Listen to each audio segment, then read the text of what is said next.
Hey, bless up, fam. How y'all doing this morning? How y'all feeling this morning? How does time go back and I'm still late? Come on, man. I gotta do better. I gotta do better. I still got time though.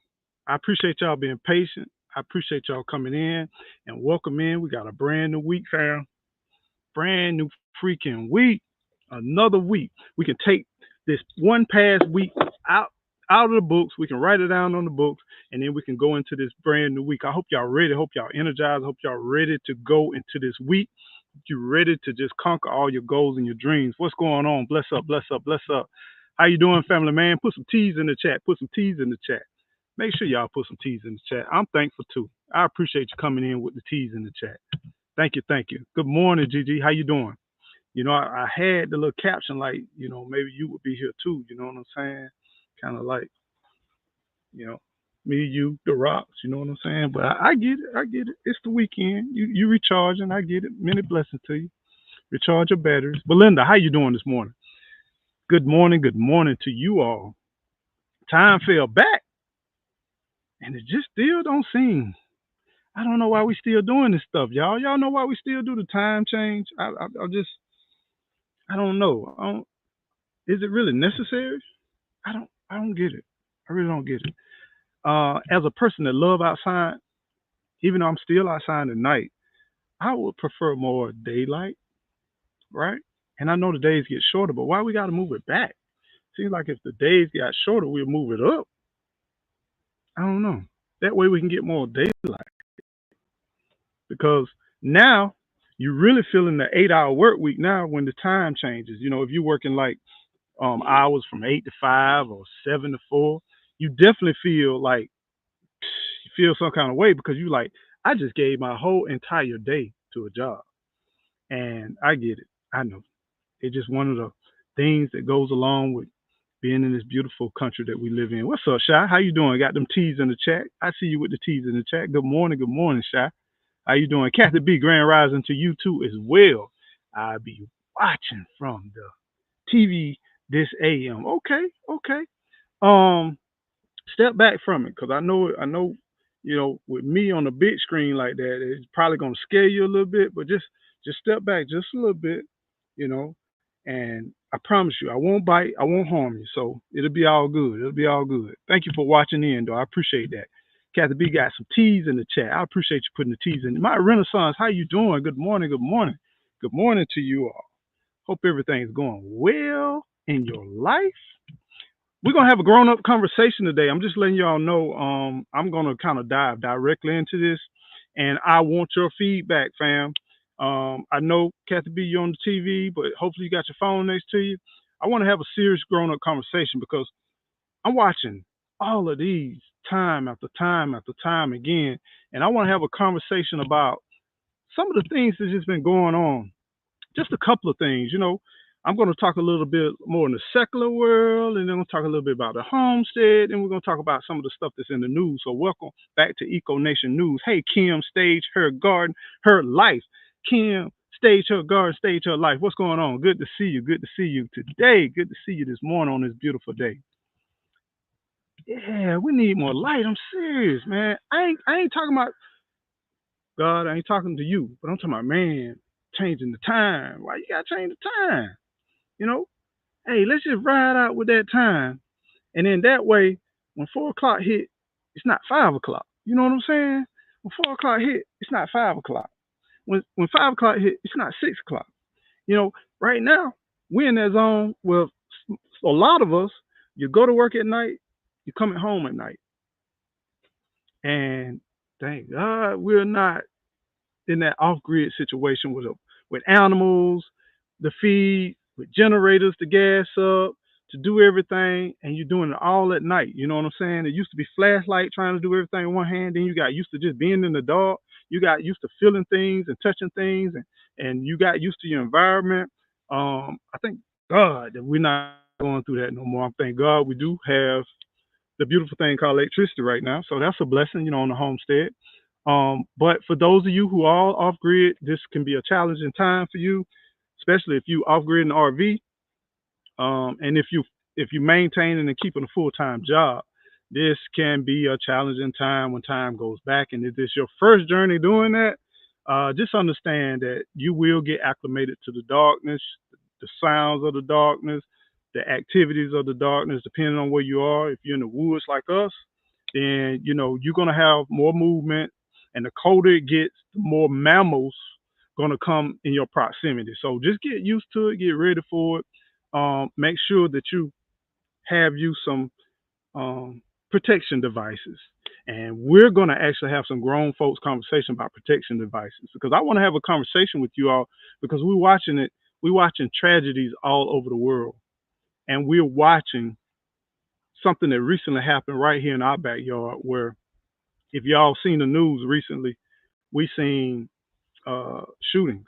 It's been several shootings in Orlando lately. More recently, this shooting downtown in Orlando. And I want to have a grown up conversation with you. I want to have a dialogue with you talking about not only gun safety, gun laws. I'm not here to teach or anything, but I just want to have a grown folks conversation because most of my viewers are grown folks. I really don't see nobody on the youth perspective far as under teenage. Most of the people are my age, greater than my age, or somewhat approaching my age. So I'm going to say anywhere from about 30s, some 20s, but the majority is from 30s all the way to 65. That's the average of my viewers. That's a big range. I can break it up a little bit more than that, but hopefully we got grown folks here because we're gonna have a grown folk conversation. I just want to just pick your brain. I want to have a dialogue. I don't want to be judgmental. I don't want to put my values on yours, and I don't want you to put your values on mine. I just want to have an open conversation about some of these things. And what are your thoughts? Because I realize that more and more every day that that's a beautiful butterfly. But I realize more and more every day that just because you may see things a certain way, that don't mean it's right. That don't mean it's the best solution. That it doesn't mean a lot of different things. And having those different ideas and different perspectives can enlighten you. It can expose your whole view and your whole perspective. So I just want to have a grown folks conversation about some things. And my first of all, my heart and my thoughts and my prayers go to all of the victims that were affected, and not only physically but psychologically too as well. And they did lose some people down there. My heart goes out to their family, and their friends and everybody that was affected by that situation, as well as some of the people that were harmed too as well. Man, it's just so much I want to unravel, but we're going to kind of dive into that. But I want to stay in the chat before we go into that conversation. So that's one of the conversations, and then we're going to have another conversation. Everybody's talking about DoorDash. I'm all over my feed. DoorDash, DoorDash, DoorDash. I want to have a conversation about. It's a content creator. If you don't know, you got a little time to go check out DoorDash. Content creator been blowing up, and man, I want to share with you maybe some different outlooks that you may not seen before, or maybe a conversation you have not seen before. And then we're going to go when we bring everything back to a close. We're going to bring this conversation back to what are your plans going into this next winter season? What are you planning on doing? Plan on planning? What are some of your goals, your short-term goals, and what you're trying to do as we transition to the cold? Because we already know that things will going to change, the temperature going to change, a lot of the planning and everything's going to change. So we're going to have a good conversation about those three topics today. And hopefully y'all can stay tuned. I'm going to try my best not to keep you too long, but we do want to have a great conversation with you and have a dialogue with you about some of this stuff. Be safe, Shy. Yeah, take care. Making it make sense. If you're going to say something, you're going to do something, it ought to make some sense. If you're going to do whatever you're going to do, it ought to make some sense. So make it make sense. Good to see you this morning. Good morning. Good morning. Good morning. All right, let's dive on in. So I'm going to let you do the research on what happened in Orlando. It's not just only in Orlando, but we're watching a large number of people that's more and more getting into this thing about what they claim as mass shooting. You know, in some neighborhoods, what they claim as mass shooting is something that happens very frequently throughout the United States in so many ways. Now, it baffles me that we have this happening And we notice every time they want to say mass, it's a large number of people that's gathering. So put it in the chat. Tell me what's your thoughts about going to events where there's large numbers? How are you feeling right now? We're watching this happen more and more and more. How are you feeling about are there any thoughts when you go to like concerts or downtown get downs or parades or games? Anytime there's a large number of people, does that ever cross your mind? Do you think about security? Do you feel comfortable now? Do you feel a little bit more insecure? Or this just, you have to just go with the flow. This is just a part of life. What's some of your thoughts? And put it in the chat. Let me know what you think. And I would love to kind of read those.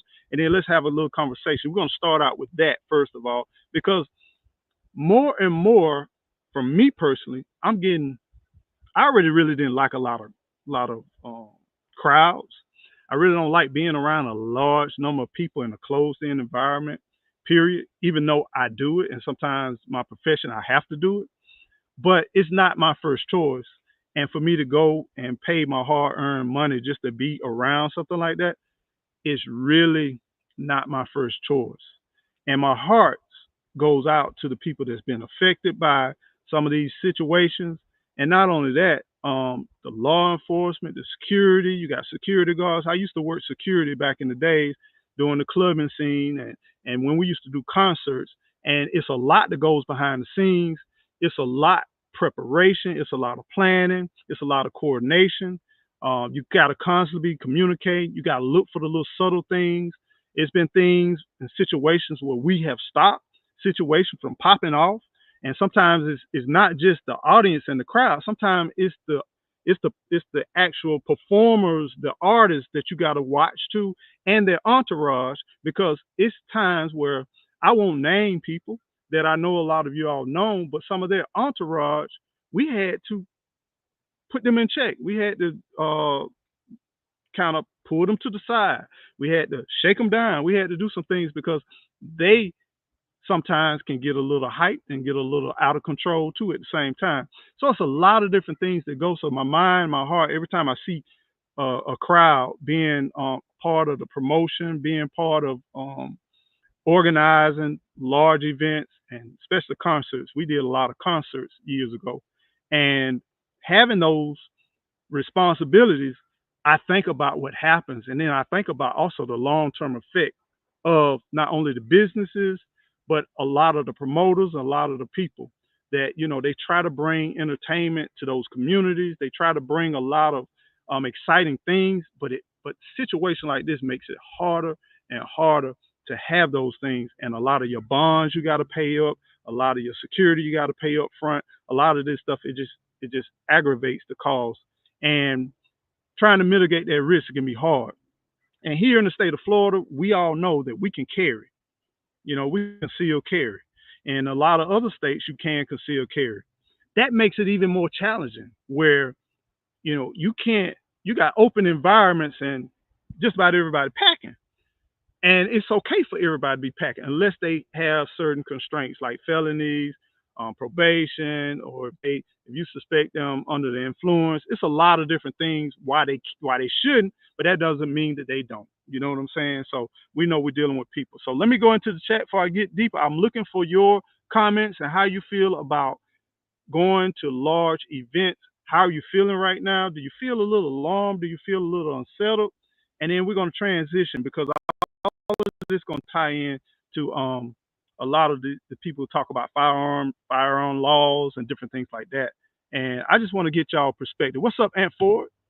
What's going on, Aunt Ford? Barbecue. What's up? What's up? Good morning. Good morning, Timothy. Good morning to you. Good morning. Welcome on in. Good morning.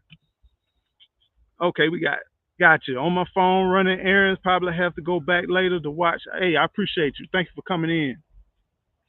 Everybody speaking to everybody. Timothy put some T's in the chat. So tell me your thoughts, y'all. No large events for me, sir. I can hear her say that. No large events for me, sir. I feel you. I, I don't know. It's one of those things, and any little thing could come. I've seen times where people. I remember one time we were at an event, and it was a large event, and somebody found a great idea to put a firecracker. This was years ago, before a lot of this other crazy stuff. Put a firecracker um, into the crowd. and there were some people that were hurt just just because of people scattered, and then they start to trample different people. So I don't want to deter people from not going. Don't get this twisted, because even before all of this, it still for me was very uncomfortable because I like to have my elbow room. Evidently, you see that because I'm out here in this woods. I like to be kind of little, have a little room. But I'm just taking a pulse of just trying to see how y'all feeling right now. Do y'all feel like um, you feel comfortable out in large groups, or are you more aware? Are you starting to pay attention a little bit more? Um, just talk to me. Let's have a conversation. Gigi says, nope, no large events for me. All right, we got no large. Anybody that do like large events still, who still love the beautiful concerts, who still love there's nothing. Let me say this. Live events, there's nothing in the world like a live event. I mean, the emotions, the sounds, the feeling. I mean, it's phenomenal. Sometimes you've heard songs or entertainment in so many ways, but when you do a live event, it's like nothing else. So I'm not I'm not negating none of those, but I just want to know from y'all perspective and see if I'm by myself about. I'm kind of uneasy about going to a lot of large events. When I see people flocking in, cars all lined up, people all lined up, and they you can look out into the field and you just see cars and people all over the place, and you see all these large crowds. I used to then think about that. I used to then, before I did promoting, when I got into that security promotion and all that, it forced me to think about it because a lot of things happen that don't blow up that you never see.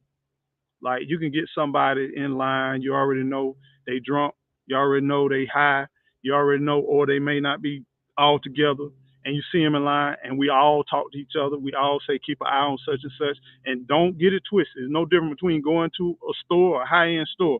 People rate people when they walk into the store. You go into whatever type of fashion design store, whatever type of big store, security, Walmart, wherever, people watch you and watch how you interact and watch your demeanor, watch how you dress, watch your movements, your eye patterns. They pay attention to you. So we always been watched, always been a high security. But how do you feel now as a participant? Are you as relaxed as you used to? I remember going to the concerts back in the day. I'm from Georgia, and we used to go to Macon Coliseum. We used to go to Albany. You know, when we went to the concerts in Albany, Georgia, I remember sitting back in the chair, ran back, and just chilling, just relaxing. And now I don't know. I think I'll be like at a concert, kind of just looking around. Still jamming, still feeling good, but I would still kind of have my head more on the swivel. I don't know if I would be as relaxed as I was, back then. Where I'm all into the crowd, all into the artist and the music and all of that playing, especially with such a loud sound now these days. What's going on? We got, hey Toy McCormick, how you doing? Good to see you. Good to see you. Welcome in. No large events for me either, Timothy says. Okay. So right now, do we have anybody who still like going to events and large events? Belinda said be separate and holy from the nations. Okay. We're gonna tap into some of that too. Because, some people want to say, take away the guns. Let's say everybody take away the guns and only law enforcement have guns. Now we've seen also in recent times in Indiana and other states where they done divulged that corruption in law enforcement, corruption in community law enforcement, who have abused a lot of they rights, or a lot of their police freedoms. So it's such a toss up where I don't want to be walking around where I can't take care of myself and mine, and then we trust other people who's just human, just like me and you, to do the right thing always, and they know they won't get checked and they know they won't be held accountable. Sometimes they tend to abuse those situations too. But let me ask you a question. Have you ever looked at the United States from a world perspective? Think about this. What if you wanted to invade the United States and you're another country? Everybody talk about these other countries because we in this country, but can you imagine trying to invade the United States when so many people packing? Where you going? And you sure can't come in a costume like back in the days. It's so many people that's armed. Even if you're able to break through the ocean and break through the military, and then you get here and you get yourself on land, you don't know the language, you don't know the people, you don't know what to do. And I don't know what y'all understand it, but indirectly, America has, just because you don't enlist, don't think that America don't use the citizens as a form of line of defense too. And what I mean by that, don't think that that's not observed. Like, man, they might not have that many military, but everybody in America just about is packing. That is a line of defense. So there's so many different facets that I look at where it's so beneficial. And then you say, okay, most of the people that's committing these crimes, they come. And what I don't understand, the strict laws on the people that's doing the right thing, and they having to pay all this amount of money, they having to go through all this process, right? And here it is, they can't protect themselves because of all the legal jargon. But then here you got somebody that's just not doing the right thing, um, or would pass, and they still commit these crimes. You know what I'm saying? So I don't know. It's a quandary, fam. I just really feel like I don't know what's the right answer. I don't know if there's a right answer. When you look at a large number of the people that's committing these crimes, either they underage, so they wouldn't fall in that spectrum. And that's why I don't understand. After that happens, you get leaders, quote, leaders, who say, we need stricter this or we need stricter that. And I'm like, that person wouldn't even fit in that category. Or this person had no prior records, didn't have no. So why are we reducing our freedoms to justify what has happened instead of asking questions about, let's dig in deeper with what led us into this. You know what I'm saying? And you creating a law for everybody, and you hampering everybody from being free, and people losing more and more of their rights and getting involved in a lot of other stuff that's throwing their freedoms off versus addressing the situation. And that's just my thoughts. After this situation, they say they putting a curfew on Orlando. They saying that not only we putting a curfew, then they blamed, I guess, on the Florida laws, right? About people having concealed and having rights to conceal. But that doesn't fit that situation to me. That's just me personally. Maybe I'm just naive. I don't understand. But this young man was 17 years old. What they alleged, he was 17 years old. Went straight down there and went to just. He did not, from my understanding, from what they said, he just came directly down there and just went and released him. And he was standing in proximity of law enforcement, right there next to it. A lot of this stuff throws red flags to me. I hear what the media say, I hear what people say, but some of this stuff has me scratching my head.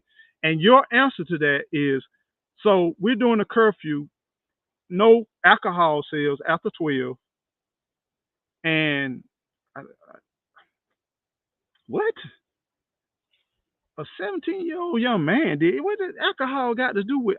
Maybe it's something I'm missing, but I watch these press conferences and I listen, and I'm like, we're not fixing or even addressing the issues, right? To me, I don't feel like making. And like I said, if you all got some more insight, please help me. That's why I want to have a conversation with some mature people and just have a conversation. But what does limiting alcohol sales do with a 17-year-old coming down there with a piece of machinery or tool and utilizing it, dispersing it on people? I don't get that. To me, that's something else. It seems like we need to go further and find out, okay, what's going on with this young man if that's the person that did it. And they say he was right there. Like law enforcement say he was right there doing it. So we was able to apprehend him with no problems at all. And apparently somebody made this thing about, once again, these automatic things. From my understanding, he had a handgun. I mean, I, I'm lost. I don't know why we just finding these platforms in these situations to be like, that's why we need to push this. That's why we need to push that. And that's all we, even when it's not one of those automatic things, they'll say it was a style of that. What does that have to do with the conversation? Let's find out what's going on with that individual. Let's find out what's going on in the household, what's going on, how did it get access, what what promoted this situation to happen. Let's do some studying to find out the root causes. Because to me, I find myself like listening, but standing back listening. I'm like, okay, you shut it at 12. No alcohol sales. It happened, I think, around one something. Okay, but what if you had it at 10 and they knew it was gonna shut down at 12 and he just came at 9 o'clock or 11 o'clock instead of 1 o'clock? I'm lost. I'm lost. I don't quite understand, like, based on the information that's been given to me. I don't understand these situations. And it's not just this case, this is recent. But you listen to all these different cases. This is what we're gonna do. This is what we're gonna do. Okay, if it's, and for those of you who don't understand about these um, firearms, there's different categories, right? And it's always the conversation about this thing dispersing a lot of material at a rapid pace, right? But at the same time, a lot of them, they'll say it's alike, or it wasn't, it was a style, or this and that. That means it was not one. It just made like one, right? But no one's talking about the games. No one's talking about the music. No one's talking about all the beats and the sounds, which they already have proven since 1950s that certain melodic, even back in the days, y'all remember, what is his name, Piper or whatever, would blow his whistle, and then everybody would follow and sync and follow in line. And then you ever had this beat where you really don't know what they're saying, but you just feeling the beat, you just, and that beat just do something to me. I don't know what it is. It just make me move. Now, don't you think them beats and stuff do something also psychologically? Don't you know they got waves to send? No one's checking none of that stuff. No one's saying, what did this young man listen to every day? What kind of music? What kind of entertainment? What kind of books? What kind of nothing? Nobody's talking about none of that stuff, right? Nobody's talking about what what are we giving. We'll put like a ban on this and that, but somebody could lay down their life for this country at a young age, but they can't have certain rights because they underage. But then he can, he or she can listen to certain things. And why are the majority of rap and entertainment, even R&B and music, even country music, then got to the part where it's just vulgar? Why would we want to pump so much of that? And why are the gatekeepers opening the door for that, but then they closing the door on any positive, anything that's uplifting? The gatekeepers got control where they can open up the floodgates if you speaking something positive. If you uplifting people, they closing the gates and they only letting one or two go through, but they open up the gates as long as you are causing pain. And I watch a lot of my beautiful, young, beautiful people like in a trance. It be hot as hell outside. They all covered up, and they just walking. It's like they in a trance. They listening to the music, got the beats on the sound, and they just walking. They just walking, and I'm like, what are we feeding our youth, man? What are we doing? And why are we letting these people keep feeding them that? I remember I had the sneak music.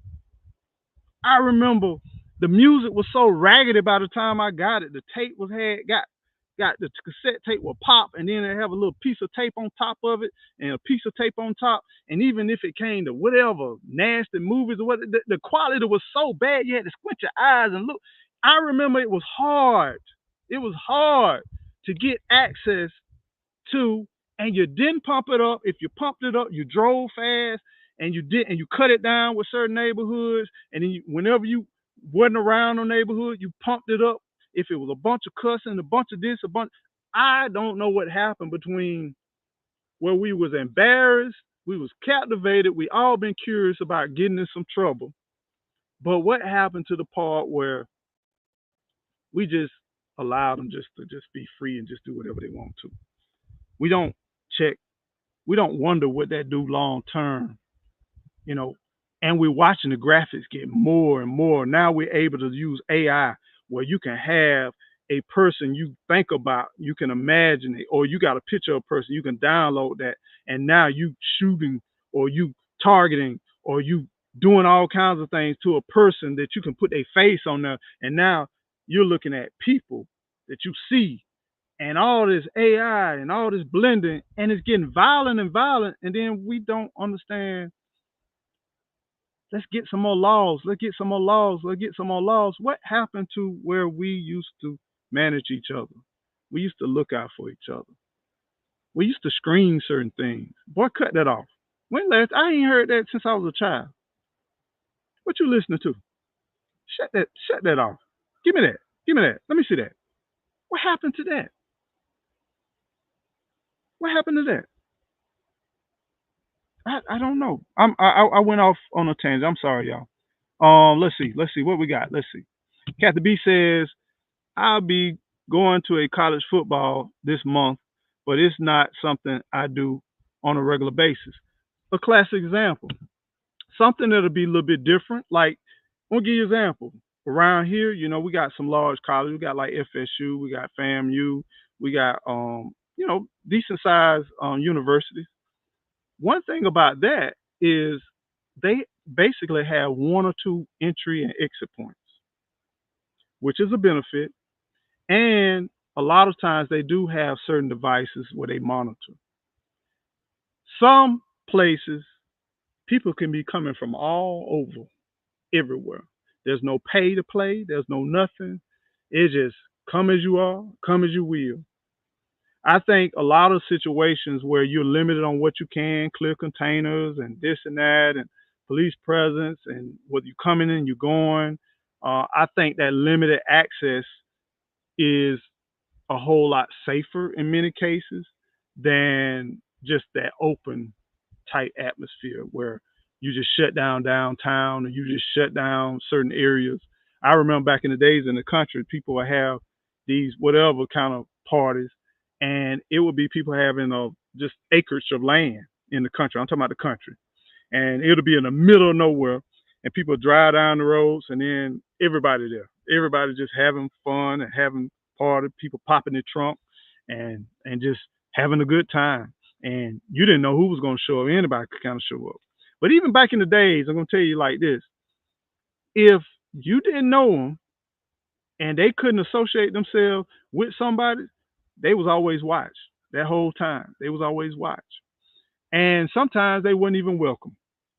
So it used to be a sense of we looked out for each other, even as youth. You know what I'm saying? If you were in a small town, I'll never forget. There was a little old town.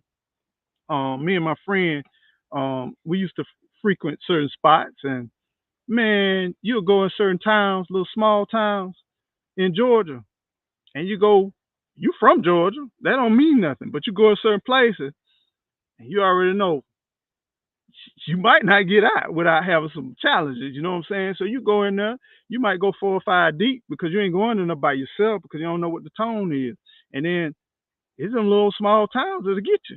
So sometimes it ain't the crowd, it's just the situation. It all changes. Last one was 5 years ago. Not comfortable now. Gardening is great. So the last one was, 5 years ago. That's a long time. That's a long time.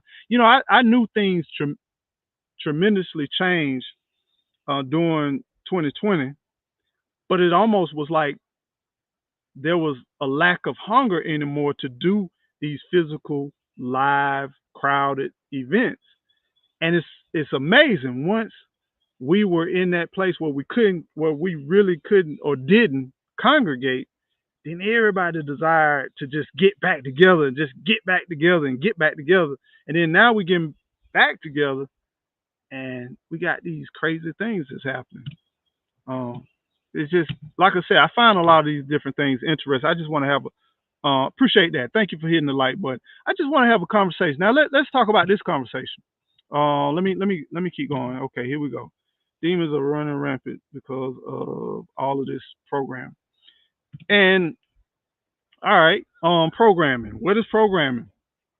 A lot of people don't think about it. You know, your commercials, your music, even sounds. Like, I'm gonna give you an example. They got new cars now that, and they say even for years people didn't know, but they are high end cars that don't make that sound. But on the inside, it's programmed where through the speakers make it sound more melodious than really the exhaust is coming out of cars. So what did that do to you mentally? Think about that. So imagine you hopped inside of a car and on the outside, which you drive the car, you own the car, you don't know what kind of sound that car makes. You get in the car and when you even though you don't cut on the radio or nothing, but it's programmed that as the accelerator increase, you hear this sound like whoo, like it got this deep throated exhaust. But it's going through your speakers, but you really think that is coming out the exhaust. So if they're doing that to cars, they're giving you this false presence to cars. And what does that do? Think about it. Think about it from a mental piece. And then watch your body change. So if I got a deep throated, nice sounding car, what did that make me want to do? That made me want to get on the gas a little bit more, right? That kind of build my confidence if you're a car guy. You know what I'm saying? You like that sound, you like that roaring of that engine, right? Then guess what it do? It make you drive a little bit more aggressive, right? Because you want to hear it. And then you know you got a bad car. You know that thing bad. You know it moving, right? Then it seems like the car moving even faster than what it really is moving, right? And you feel real good. That's a good driving experience. And then when you get out of that car, you feeling like, oh man, I can't wait to get off so I can get back in my car. I can't wait till lunchtime so I can get back in my car. Guess what you're doing? You're mashing the gas. You're burning gas a little bit more. Or if it's electric, you're burning the power bank a little bit more. So it makes you use it a little bit more. It makes you buy more gas. It makes you all of this stuff. By no means is not just for just the pleasure of driving experience. There's thought process in here. So if you go down this quandary with me, you'll understand what I'm saying. Something as simple as a car. What makes you think that certain colors, certain smells, certain textures, certain sounds, certain pitch of sounds, certain things don't take you certain places and don't, in so many ways, program you? You know what I'm saying? Why is it for some of you all that love the beach or love the mountains or just love the natural air? Right now, the breeze is just blowing so beautiful right now. It's just a nice light breeze, and the trees are swaying, and I can hear them, and it brings calmness to me. That's what it's doing to me, just by the sound, just by the sight, just by the feeling on my skin. Man has figured it out too in a lot of different ways.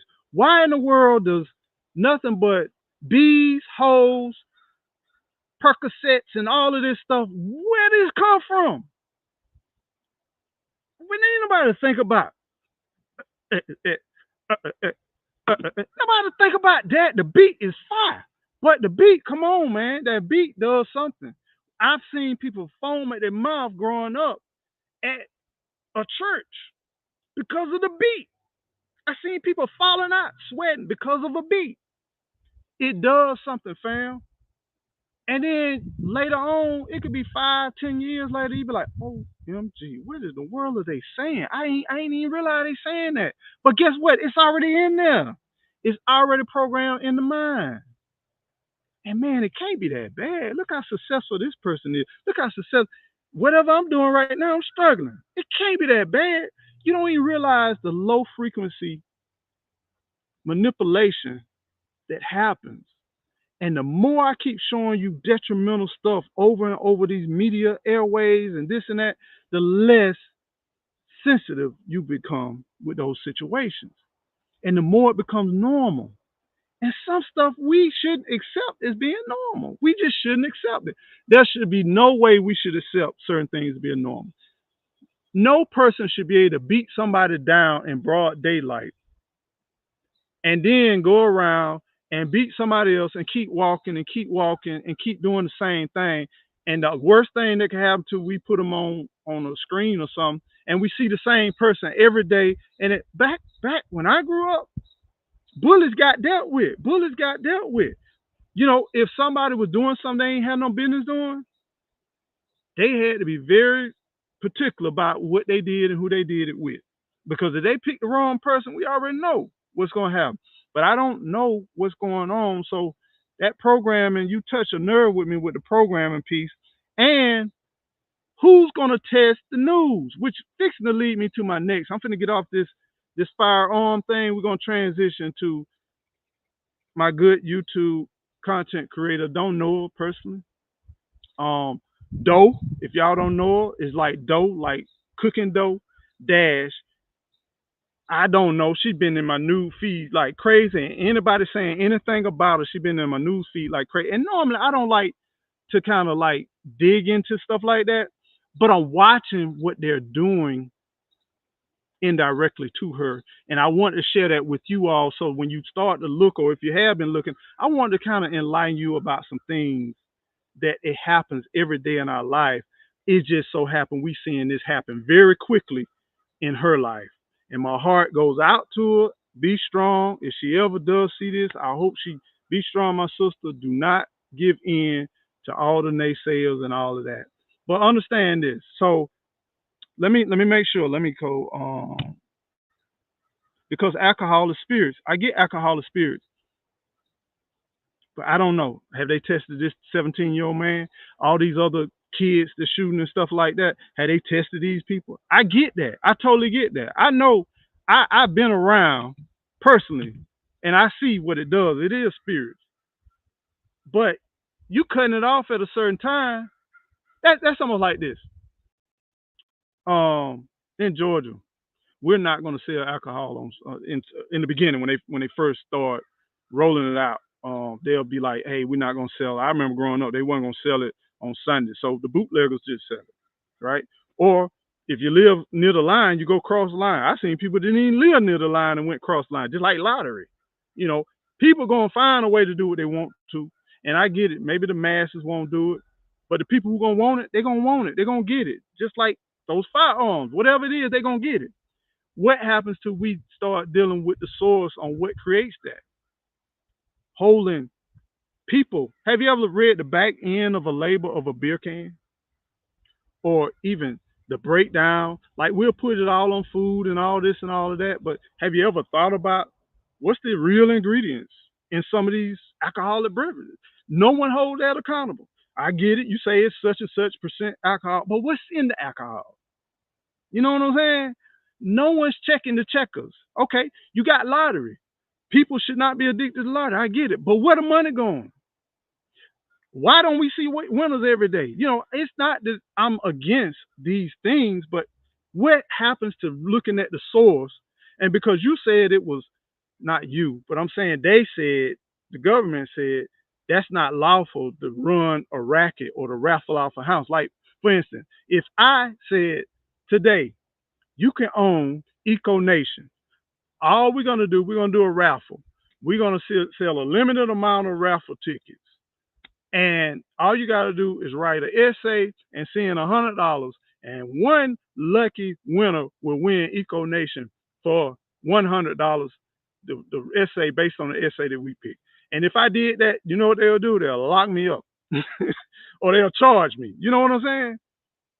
But we watch all these mishandlers. Well, we're going to give to education. We're going to do this. In the beginning, when they first roll out that stuff, you see new computers around the school. You see school new signs. You see new buses. Then after a while, you see them. You don't see them. Where they at? What's going on? Who to say, okay, the odds is 1 in 4. I don't see no investigation say, today we're going down to this stop and go, and we're going to buy 4 tickets to see if one is a winner. Okay, lottery, what are you doing? What's going on with you? Let's do an investigative report. Nothing that trickles down to the everyday person, what I'm saying, to the everyday person that's really being affected, who's really being programmed, who really are not really exposed to a lot of resources. They're desperate. They're looking for a way out, looking for a come up. None of them are being truly benefited. And the majority The people that's doing it are the people that's doing very well. And so I just don't understand that kind of stuff. Not good spirits either. Not to mention drugs and pure evil. That's that's what it is. That's what it is. Those are the right questions. Okay, okay. Let's find some answers. Let's talk about it, y'all. The negative, older, big influence don't help either, because that's their way of life. If give you a class example. Minimum wage is what, seven across the nation, $7 and something according to federal, which I don't understand. And you get someplace 18, 15, $12, $10. It's all over the place, right? If they working every day, they working every day, and they still struggling, and then they got a great, they like to write poems, they like to say chants at their job, and somebody say, hey, you need to go ahead and do some rapping, or do you a good singer, you need to do some singing, you need to do this. They see the talent, they recognize the talent, and then they say, maybe I should go try it. Then they go and try to find out what they need to do, how they need to do. Everybody saying no, no, no, no. And then you ask for constructive feedback on why, and then somebody say, well, it's what you rapping about. That stuff too clean. That stuff too, don't nobody want to hear about that. They want to hear about some this, some that, and this. And he's like, no, that ain't my style. That ain't really what I like to do. But I'm gonna keep pushing. Then the bills keep stacking up. They keep going to work, working all the hours. They can't keep up. And then one day, I'm talking about the old heads. Then one day, walk in and say, all right, man, I'm finna go. I'm finna go hard. I'm finna go in the paint. I'm finna tell a story about something I seen, about this gangster, about this, about that. And then they go hard. They just go, and man, the words are like, boom, whoa, I ain't never heard that, man. Dog, that's a code word. I ain't even never heard that. Dog, man, they did that to their body. They did that. Oh yeah, we signing you up. Then they notice they can keep being successful. They ain't got to struggle. They can keep being successful because they're promoted, and then they promote it. Then they go get some more. Then they get some young bucks. They get them going. They get them groomed. They get them going. Everything get them moving. Then they build an empire. They keep growing, and they get promoted by doing all this vulgar, illicit stuff. And they keep getting lifted. Keep getting lifted. What's what's the root cause? The root cause was the old head that keep perpetuating the cycle, or was the root cause the person that opened the gate and closes the gate? The person that says, I'm going to decide what I want young listeners to hear, what I want young people to be impersonated and old people to be impersonated, because they ain't going to have a choice. Nothing is worse to me than being in a place where I got to listen to the radio. I hate being in places where I have to listen to whatever's on that PA. I got to listen to it. I don't like those situations. Back in the days when you couldn't, it didn't matter whether it was R&B, soul, rock and roll, where the music just played. It just went and played. And some of it was talking about stuff. Like, it wasn't until I was a grown man until I even know what Mary Jane was Mary Jane. You know what I'm saying? But somebody let that in. Somebody say, no, we ain't letting that go through, but we'll let this go through. No, we're going to put that on rotation over and over and over, because a lot of it ain't good, but it's the beat. It's that trance, or it's what I want to project. I seen times where it's artists and the music now sound good, but I did not like it. Really didn't like it. But you kept listening to it over and over and over on the radio. Kept playing over and over and over. Then after a while, you start bobbing your head to the beat. Then, sometimes it'll come on at a certain time every day. And then next thing you know, oh, they didn't play such and such today. Not that I like that song, but it's growing on me. It's growing on me. It's growing on me. What is that? That's indirect programming. That's that's force feeding you to gravitate a certain way, or to embrace certain things that you wouldn't ordinarily embrace. Belinda, Blue Angels, Art Festival, Greek Festival, all this weekend, but I will not go this day and age. It is not safe. Man, I remember the Blue Angels, man. My dad retired from the Air Force. I remember going to those air shows, man. It was amazing. So cool. So cool. And I know the Greek fest. Florida know how to do them Greek festivals. They know what they be doing with those, man. I understand. Hashtag sleeper cell. Not gonna go down that road. Music can calm and make you agitated. Music can control a lot of stuff. It's been controlling for a long time. All programs, color, smell, sounds. Yeah, yeah, this real. It's real. It's real. Low vibrational. Gotcha. What's up, Doug? What's going on? Good morning. Good morning to you. And you agree with it and don't even realize it. You be single you you be single a song that you don't even realize. Oh, you be singing a song that you don't even realize what you were saying. Yeah, yeah, yeah, yeah. Sometimes I was like, and then some stuff in the beginning, like when some of this stuff first came out in the very beginning. Hold on for 1 second. I'm just sprung along. But some stuff you don't even realize what it is, and then they tell you what that is, and you be like, oh, okay, maybe I shouldn't be singing it. Maybe I shouldn't be singing this stuff. So let's transition um, to some social entertainment. Let's get off this part. We're going to transition. So I'm watching Doe Dash. She's a content creator. Very, very live, animated, very emotional. And I've listened to a lot of her followers, a lot of her subscribers. They say that they love her pureness, on how she was just so authentic. They could relate to her. But basically, what she did, she been working this YouTube thing for a minute, and she managed to transition from doing her career to DoorDash to now she's able to do content creation, and she blowed up. Some people call it overnight, but be careful with that. A lot of times, a lot of stuff go behind the scenes to get that. But bottom line, she blowed up. But this is what I want to kind of talk about. She started to build the brand. And I saw a red flag come up when she was around the 30,000 mark with subscribers. And we know in YouTube world, depending on what level you are in, for me, 30,000 is amazing, right? Um, as a subscriber, working towards getting that.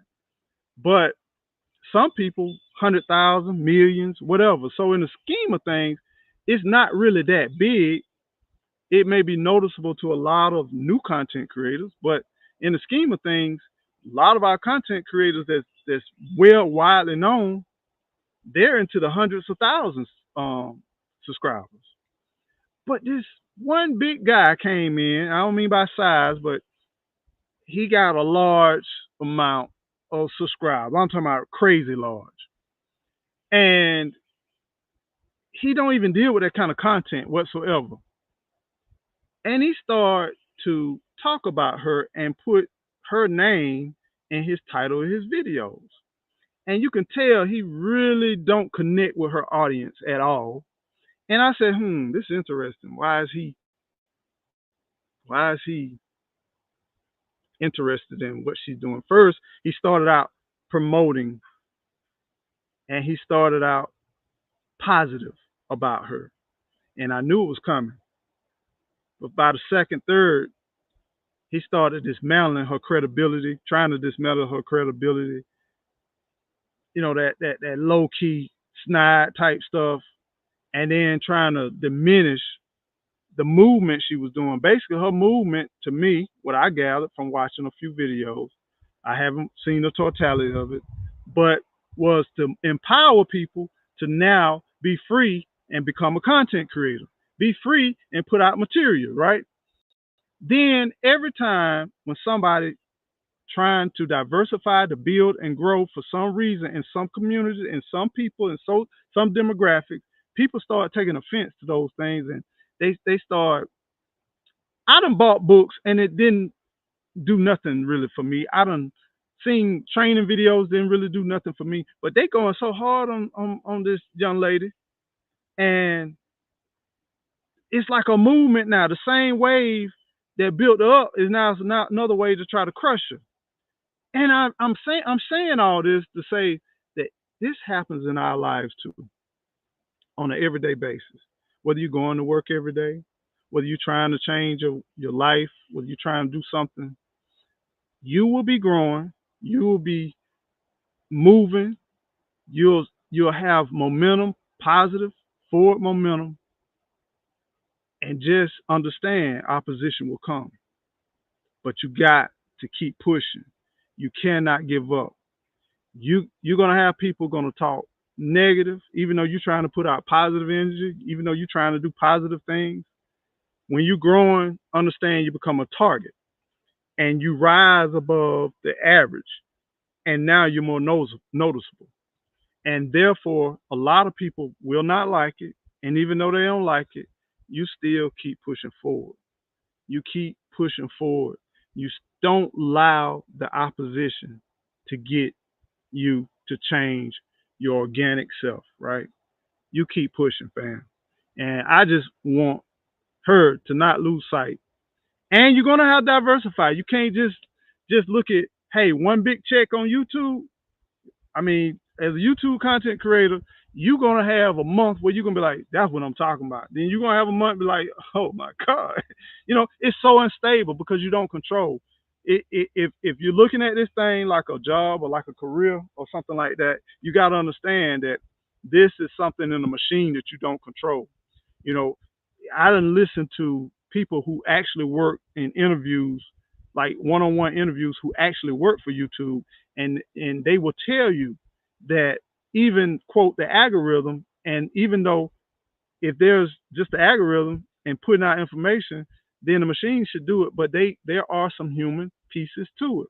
Like some of the human pieces say, we want to diversify. We want young content creators to come up.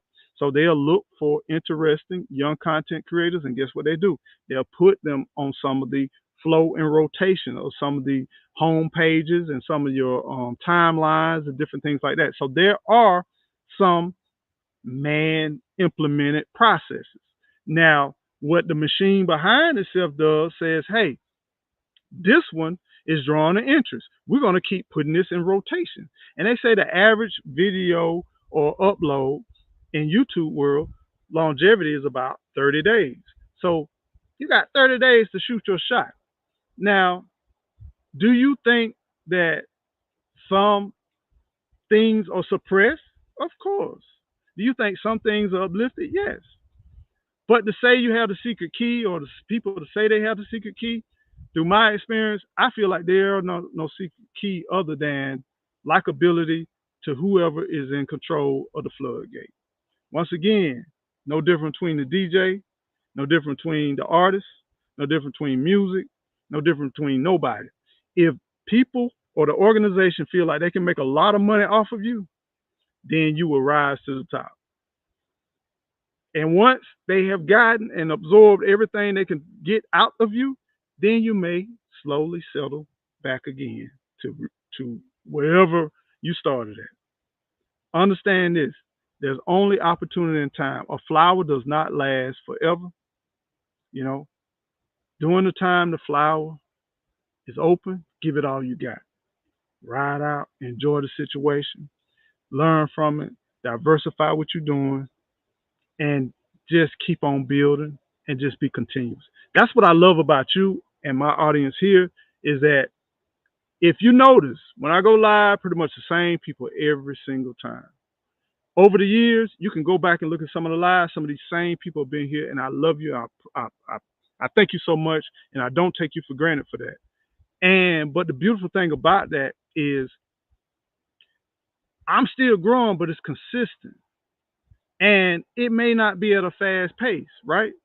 But the growth is good, steady, consistent, and is more reliable than a lot of other ups and downs like I see with some others. Because I talk to other people, I talk to other content creators. They share with me intimate things that I would never share unless they told me to share.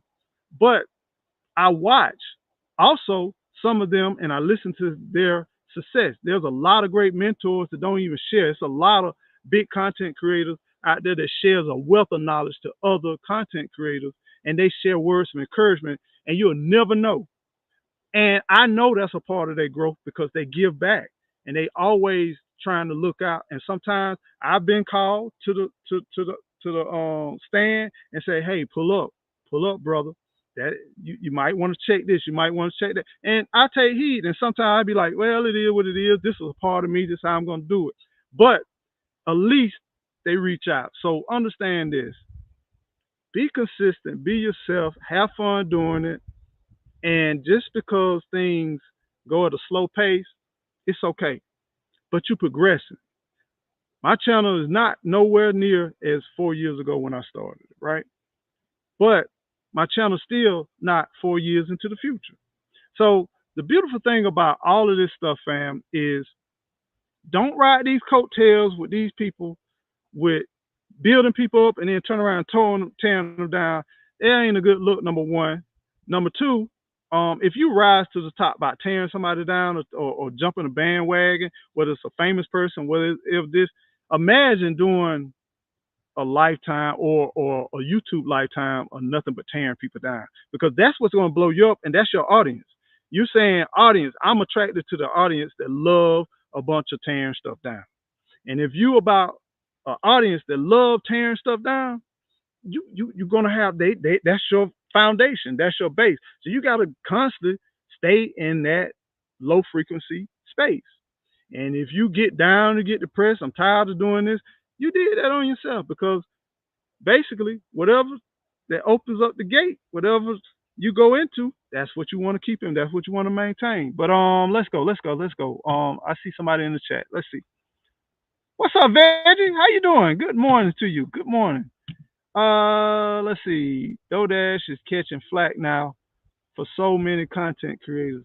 You know, this is the thing. You know, I don't. People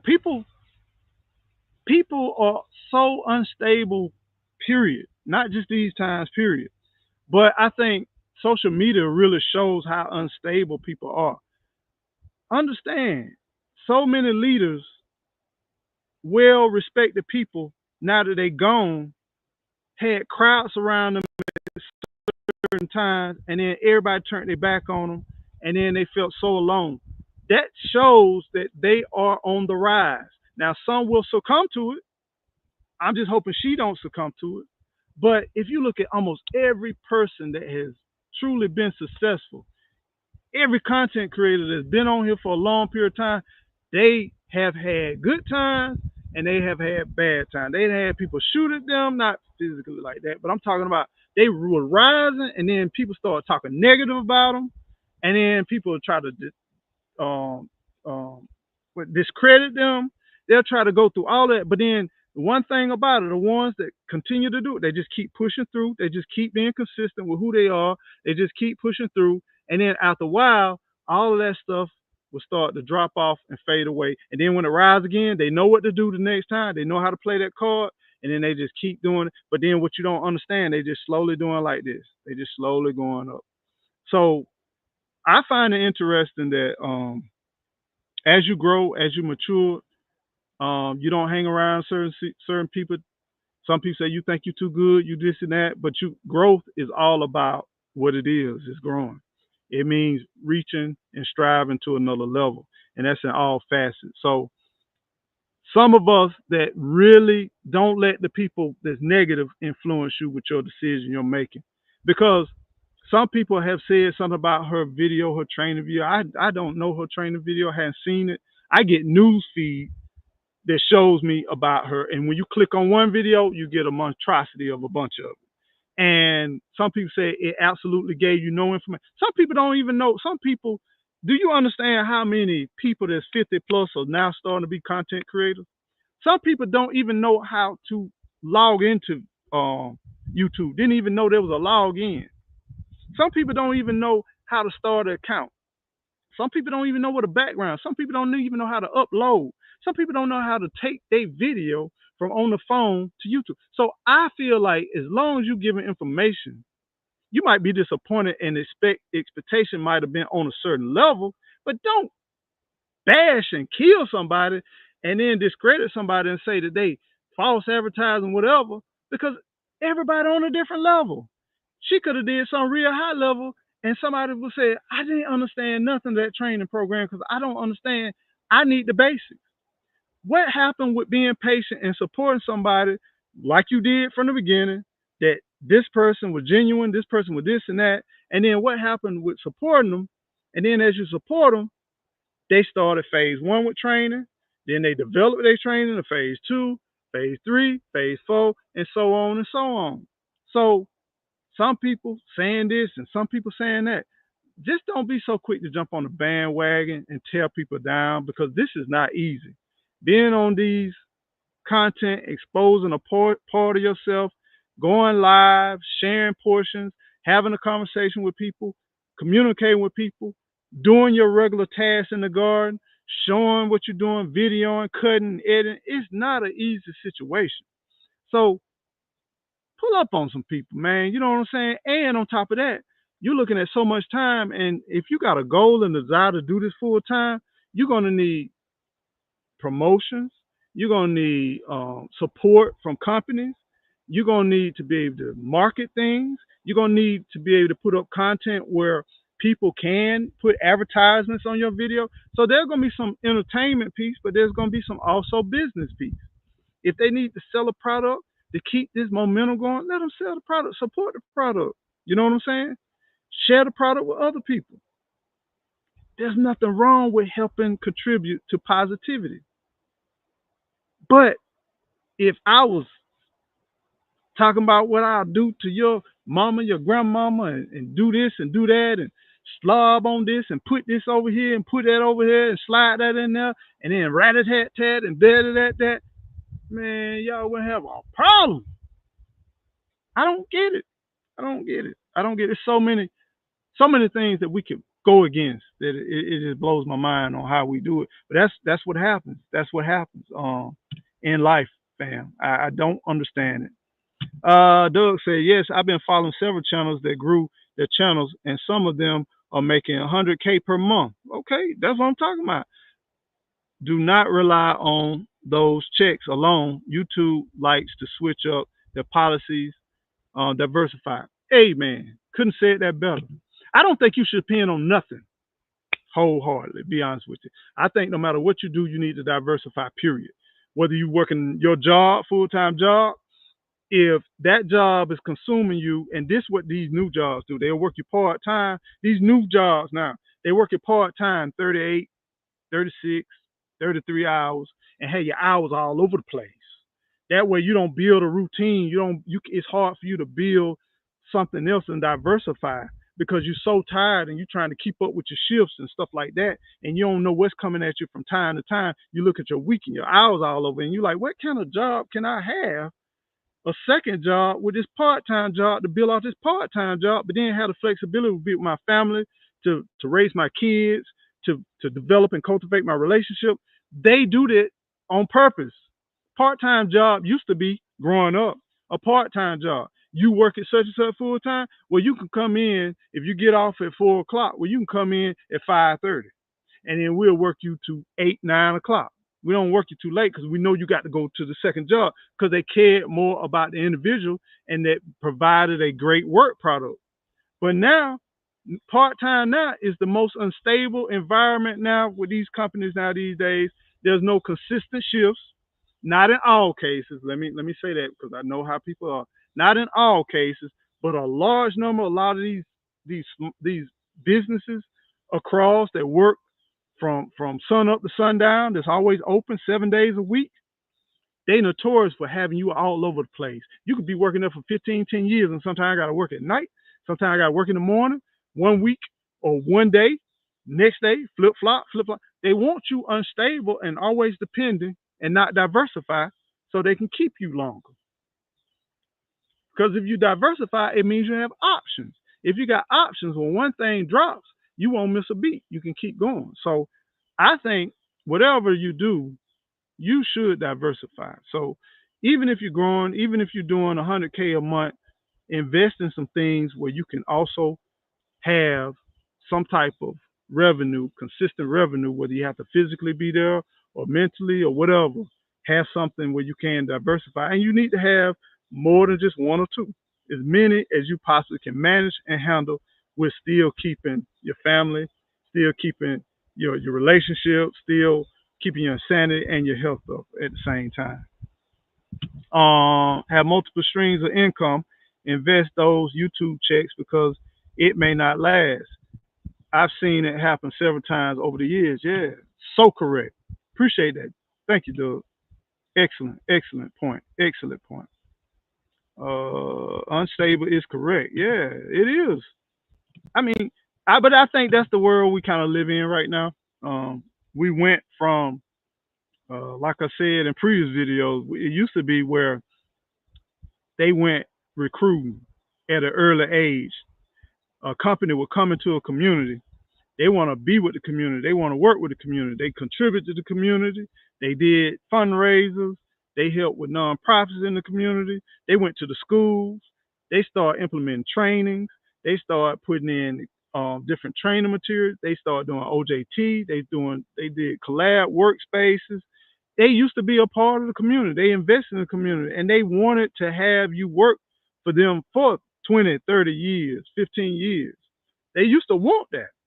Now they automatically say, hey, I'm going to squeeze as much of this apple I can get, much of this apple juice I can get out of this apple. And then once I can squeeze as much apple juice I can get, whether that's a day, week, 2 months, 3 months, I'm going to squeeze as much as I can. I'm going to throw it away. I'm going to get me another apple and squeeze a little bit more. Give me another apple and squeeze a little bit more. And if this one lasts for 5 days, and they built their programs, they build their thing, even though they say they don't, they build it like that. It's just the way of the world now. And you have a few companies that now will truly still want to hold on to some of those old traditional values, and they're very rare, very few of them, but they are successful with retention with employees, with long-term retention from a lot of different employees. So I don't know. It is what it is. Let's see. Veggie Farm said, building recognition based on negativity is a sad way to live. Look at the sunshine. What is that? An orange or sunshine? Who wants to live in such a place where it's just so cold and empty? And you get up every day. Imagine a content creator that's building on negative energy. You get up every single day looking for a negative story or something negative, controversial, that's popping, and you study it and you research it and you go through that every single day. You even get alerts. You follow it. You follow certain people that gives out that negative energy, that gives out that.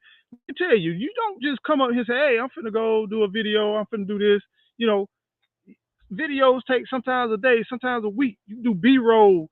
Sometimes you doing the life and the growth of a plant, or doing, in the garden community, you doing different processes. Some bits and pieces was recorded back at my old home years ago that's incorporated in a weave, and you go and you search through. So trust me, even negative is work that's involved. So they're surrounded, engrossing their whole success, and the successful they become, the more they engross in that negative energy. That's sad. But the crazy thing, they successful at it, right? And they let that success drive them over just being free, being happy, finding something they truly do, and being patient and allow it to just slowly build and build and build and being consistent with it. Suburban, what's going on, farm girl? How you doing? What's going on? What's up? What's up? Good to see you.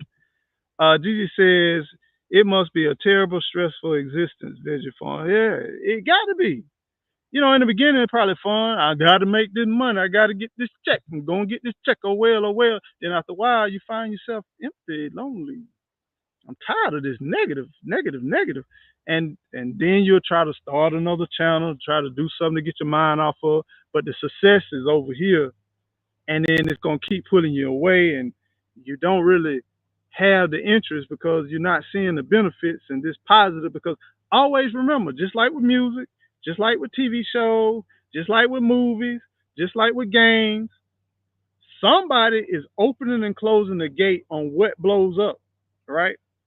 But why the people that's controlling the gate open it up to negative, negative, negative, negative, and they hold the gate closed for only a few little trinklets of positive? Hello, welcome to today's news. Here we're going to share nothing but positive, positive, positive. We turning. I mean, we don't turn on the we or we because we have been programmed to be attracted to negativity because that's what's been fed to us. Here, imagine 50 years of nothing but negative information that's been going in here, been going in here, been going in here, been coming out of here, been absorbed here. Nothing but what am I going to be attracted to? What am my body going to yearn to? What are my ears going to listen to? What are my attention going to be attracted to? That. And I didn't have no control over it in most cases because you sit in the waiting room, look up at the TV. What do you get? You ride on the bus. What are you going to get? You're listening to the radio. What are you going to get? You open up your phone. What are you going to get? You know, people talking about parental control. Can we have controls over negative energy? Only have things that are positive. They can do all these kind of things, but we can't have control over that because even if I'm sitting out here and already since I sat out here, guess what? They came by cars. This spot right here, I'm very near the road, right? But it gets great Wi-Fi. But guess what? Sounds, music. Sometimes you can't even control what you're taking in. You know what I'm saying? So even when you try to be intentional, even when you try to do that, it's so much opposing that comes your way that it's like a war. It's like a war. You have to be so intentional and so direct. And sometimes, in some periods, depends on what's hot, what's popping in social media and the news. It's almost in unless you have to go to something that you got a direct link to, and that's all you play. You know what I'm saying? It's getting like that. It's just getting like that, and it's crazy. G Mama, how you doing, G Mama? Good to see you. Long time no see. Good to see you. What's up? What's going on? Blessings to everyone in chat. Favor, eat plentiful, grow, be well. Please, everybody, please do that. Good to see you. Good to see you. Okay, now we're gonna transition to coming up on winter, yeah. Yes. Yes, they do. They do it on purpose. Most definitely. Most definitely. What's up to you too? What up? What's going on? What's going on? Jay the Motivator, what's going on, Jay? What's going on? Good to see you, man. Long time no see. I see you, my brother. Good to see you. Let's see. Anybody else? Gotta go now. Okay, you take care, Journey. All right. I appreciate that. You be prosperous as well. All right, let's talk about the transition. Okay, Jay the Motivator. What you got? What you talking about? What's on your heart? They are very well. Your career used to be one job because they cared about you as an employee. And one thing I learned now too, to kind of align with what you're saying, it's amazing. And I've had some people say they were younger though. And the reason why I say they were younger because they didn't experience what happened in the 80s, 70s, you know, or the early 90s. They didn't I think during the 90s it really started deteriorating, maybe mid 80s. But some people didn't experience.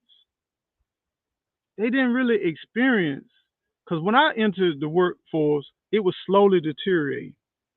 To me, it was slowly deteriorating. But as a child watching and going to functions with my parents, job related, my uncles, my aunts, going with people, they used to invite family for family days. They used to introduce people. When you went to the grocery stores, you went to stores with owners. There was more small business owners. You know what I'm saying? There were more, they had big companies, and the big companies were competing either with or against. The small businesses used to provide resources to the large places.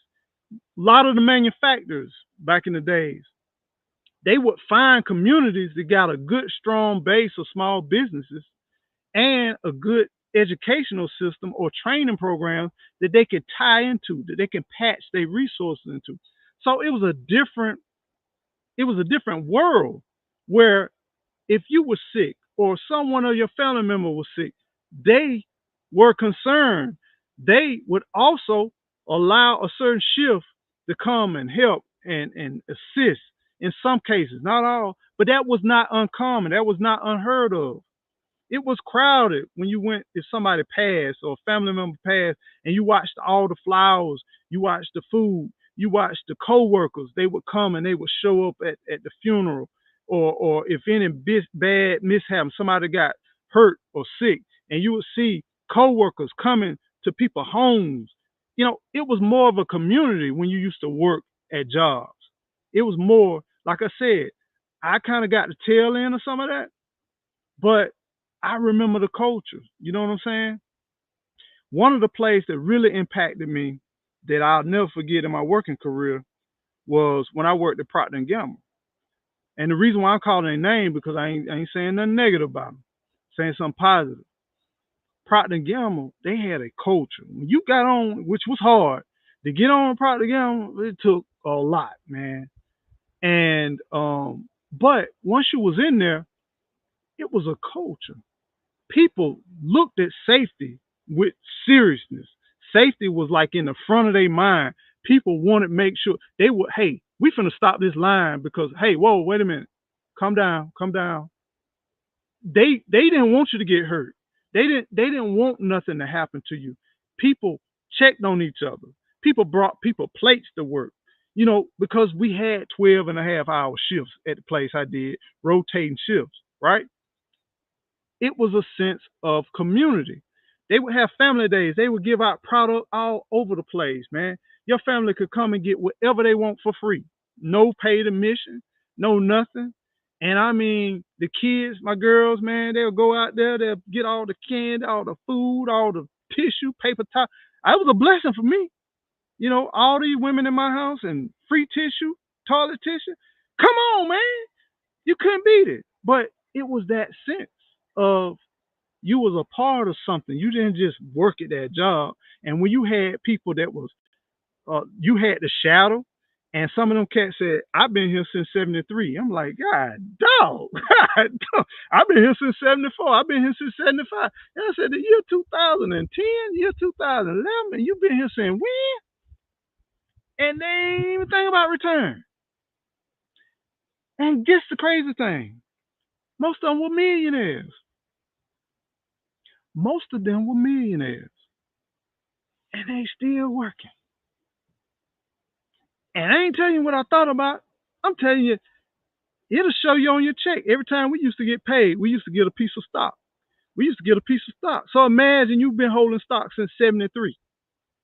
Procter Gamble stock since '73. How many splits have that been? You know, original, real stock. I ain't talking about the sideline, but the OG stock. You know what I'm saying?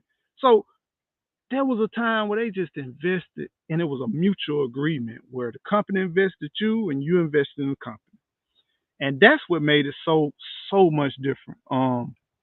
Excellent point, Jay, the motivator. Thank you for sharing that. Suburban, so true, Eco. I just left a 24-year corporate HR career because companies are draining employees more and more rather than taking care of the people.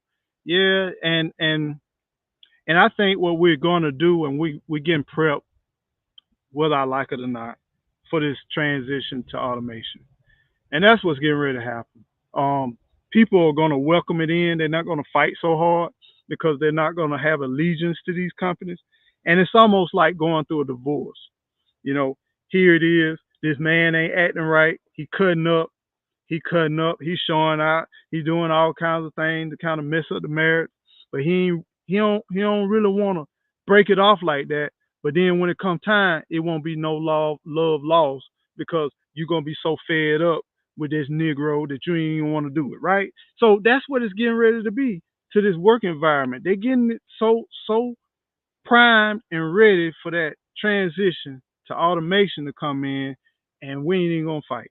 We ain't gonna fight because we no longer had that commitment with neither one of us, and let's go our separate ways. But we're gonna have to be creative about what we do. We're gonna have to look at different options. We're gonna have to diversify. with all resources, because I don't think that a lot of us, as a majority of the workforce, will be able to say I worked somewhere for 24 years, for 30 years, for 15 years, and so on and so on. I think if we do work for places like that, it may be more like back in the days, them temp agencies, where it's a it's a company you work for. You might work for 5 or 6 companies, and they do contract work. You might be working for this corporation for 2, 3 months, and you might be working for this one, but you're still under the same umbrella. I think those will probably be long-term employees, but you're really working for other companies. They just the middle person getting your money in between, with managing and securing the employee and linking the two up. So I see, if you want to start a business for the future, I probably work on an online platform where you find work for people, and you just get a piece of that cut, and you just find work for people, and then they come in working under you, and every hour they work, you get a little piece of it. I think that fad is going to come back more larger than ever, or it may not. People may be working directly for these companies, but I just see the management piece, the HR piece, especially if you got HR background. I think that'll be a great future business to kind of transition into, because people and companies ain't going to want to manage people. And if you can maintain and keep people balanced, and you can connect these companies to resources for small projects or for specialized services, I think that will be something that will be phenomenal for you in the long term. That's just my personal opinion. Let's see. Doug says, I can't watch all that negativity. It does something to my soul. It gets overwhelmed. Yeah, it will get that way. It will. And those are the frequencies and the vibes that I'm talking about. And a great way, let me do this commercial. A great way to get rid of those vibes, and to get rid of those, let me get rid of this. A great way to get rid of that is do this right here. Take off your shoes and walk on the ground. Ground yourself. And let those ions just run and just disseminate away from your body. And just ground yourself, fam. Ground yourself more and more every day, because it's so much negative. We got it in our ears. We got Bluetooth. We got social media. We got the laptop. We got all that negative stuff. Somehow, how you do the reset is not only through fasting and prayer, but also grounding yourself, aligning yourself, connecting yourself with the neutralizer, which is Earth. It really was a different world. Nowadays, an employee is just a number. Just squeeze the apple, man. Get as much juice as you can get out of the apple. And once it's done, it's done. My mom worked there as well when I was younger. She enjoyed working at that. See, I mean, you can talk to, you can talk. I'm not gonna say it's a job at the end of the day. You know what I'm saying? I ain't gonna sit here and say it's just butter, but I don't know what is going on now, and I can't speak to now. But I know my tenure, my experience was the people really made that job. You put together a product, you put together products, but the people really made that job. I would say there was a sense of community in that job. I had a side business. I was a photographer when I worked there, and I did landscape. I did yards. Guess who were my customers? My coworkers. You know, people didn't just support. People went to people games. They supported their little leagues. They contributed. When people didn't hold their head down, they'll sit at a team meeting and be like, "Hey, my son or my daughter is cheerleading, or my son is doing this," and people just gave, man. They just left it out there, and they left it on the table. Didn't nobody take for nobody. Didn't nobody steal from nobody, because everybody was making a decent amount of money. It was fair. You know what I'm saying? It was a good community environment. And when people went like they want to cut up, people checked people. And you was there. It was a city. The place was huge. You was a city. So you looked out for each other. Because some of that equipment, man, could take you out of here. And you don't want to be up in no piece of equipment, and you can't trust, and you can't have no, yeah, yeah. Because lockout, tag out is a must. You know what I'm saying? Never had time to spend it. Well, and that's the thing. I'm learning now too. The more I talk to people, Gigi, is that sometimes for some people, their career, their job is all the family they want. And it may not make sense to you or me or a lot of other people, but sometimes their career is what drives them. And then when they do get finished, sometimes due to that vibe, that frequency, and that non-routine, they really don't feel like they productive anymore. And sometimes their health decline after that. You know what I'm saying? Sometimes their mental health decline after that because they lost their passion, they lost their drive, they lost a piece of that. So my thing is, it's kind of like money. You watch people go out and they just ball out, they just throw it out. Then you watch people that save. Then you watch people that buy things that you be like, they spent their money on that. Man, many hours it took. Then you watch people who kind of do it moderate. You watch people do investments. You watch people do this and that. And if they're happy, I have no issues. It's when you do things and you complain about your situation and you're doing things that just might not be productive or might not be beneficial. Those are the times I really had issues when you want to complain. The sun is getting me. And I hope I'm not blinding y'all with this beautiful sun. The sun, it's been overcast all day.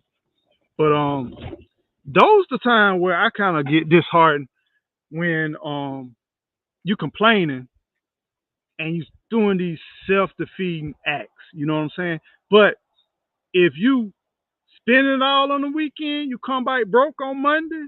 You ain't asking nobody for nothing. You striving to get to that paycheck, and that makes you happy. Enjoy life. You know what I'm saying? But if you one of them kind where you like doing that, and then you complaining, then you begging from people, and you depressed, and you this and that, then you might need to adjust your lifestyle. That's all I'm saying, fam. You might need to adjust your lifestyle. What's going on, Nikki? Good to see you. Good to see you. What's going on? Good to see you. Let's see. Let's see. Trish, what's going on? Grand Rising, bless up. Grounding, yes, fam. In these challenging times, fam, we need to ground, baby. The sun is directly in the lens, so I'm gonna pivot just a little bit. But yeah, fam, we need a little grounding in our life, a lot of it, in order to get rid of them negative ions. And if you can, try to ground naked, but do it lawfully now. You ain't got no land. Don't be out there in the neighborhood doing what you need to do. But the reason why you want to do it like that is because you have nothing blocking that negative energy from escaping and being actually grounded. You know what I'm saying? So when you ground, it's just a way to get rid of all of that negative stuff, y'all.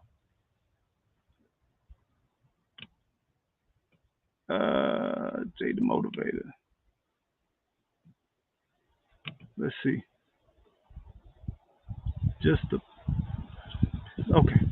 You might be talking to Jay. I'm not gonna get in y'all conversation. Let's see. All right. Now the last topic that we're gonna have before I close out, and I won't be too long, is it's getting ready to be wintertime, fam. Let's talk about preparing because it's transition of the season, right? We're getting ready to enter into a cold season. Time has already changed. Y'all already see it's gonna be night before you know it, fam. I'm not looking forward to that. What are you doing? Have y'all prep planning? Start getting your mulch together. Leaves are falling, as y'all can see all around me. Leaves are falling. Right now, I gotta get in mode mulching, cause this year I'm gonna mulch like crazy. A lot of my plants gotta protect the tropicals, citrus, fruiting plants. Not really worried about some of the fruit plants, but a lot of my citrus I'm definitely gonna be protecting. What are y'all doing to get prep for this winter that's coming up? Because we all know that weather ain't the same like it's been being for the last 40, 50 years. We all know that weather is getting to the part where It's extreme. It's moderate, extreme. That means whether it's a not so cold winter or very cold winter. And my question is, what are y'all doing? What are y'all doing to get prepped and ready? So I already shared with you, I'm mulching. Another thing is I'm getting ready to apply just a little to certain plants, only ones that's needed. Before I mulch, I'm going to do a little fertilizer on some of my plants. I'm going to feed them because I really don't feed too much in the winter time. But I try to feed them before I mulch it, and I want a time release um, fertilizer on some of the plants. Most of my plants will be organic fertilizer. We do a lot of juicing, we do a lot of blending, we do a lot of scrapping as far as scraps. Make sure that we do that. We continue to do that. Now I will do that even through the winter because I don't have no snow or nothing like that so far, not to deal with. But we just have real cold nights some nights. And if we get multiple cold days where the temperature don't rise to a certain thing, those are the times where it can be very costly for our homestead. So what are y'all working on? Let's see. It was hot on October 31st. That's so unusual for us. I feel it's going to be very cold. Well, the almanac says that we're going to have a cold winter, and be prepared. It said we were going to have a lot of hurricanes, which we had, storms, tropical storms, hurricanes. And then it also is saying that, according to the patterns and everything like that, we're going to have some cold days, probably like around January, February, cold um, days ahead, as far as winter days. And the South will feel it, from my understanding. What part of the South, I'm not sure. Shy said I need to figure out to how to HRP my. I'm bad with these three letters. My citrus outside. How to?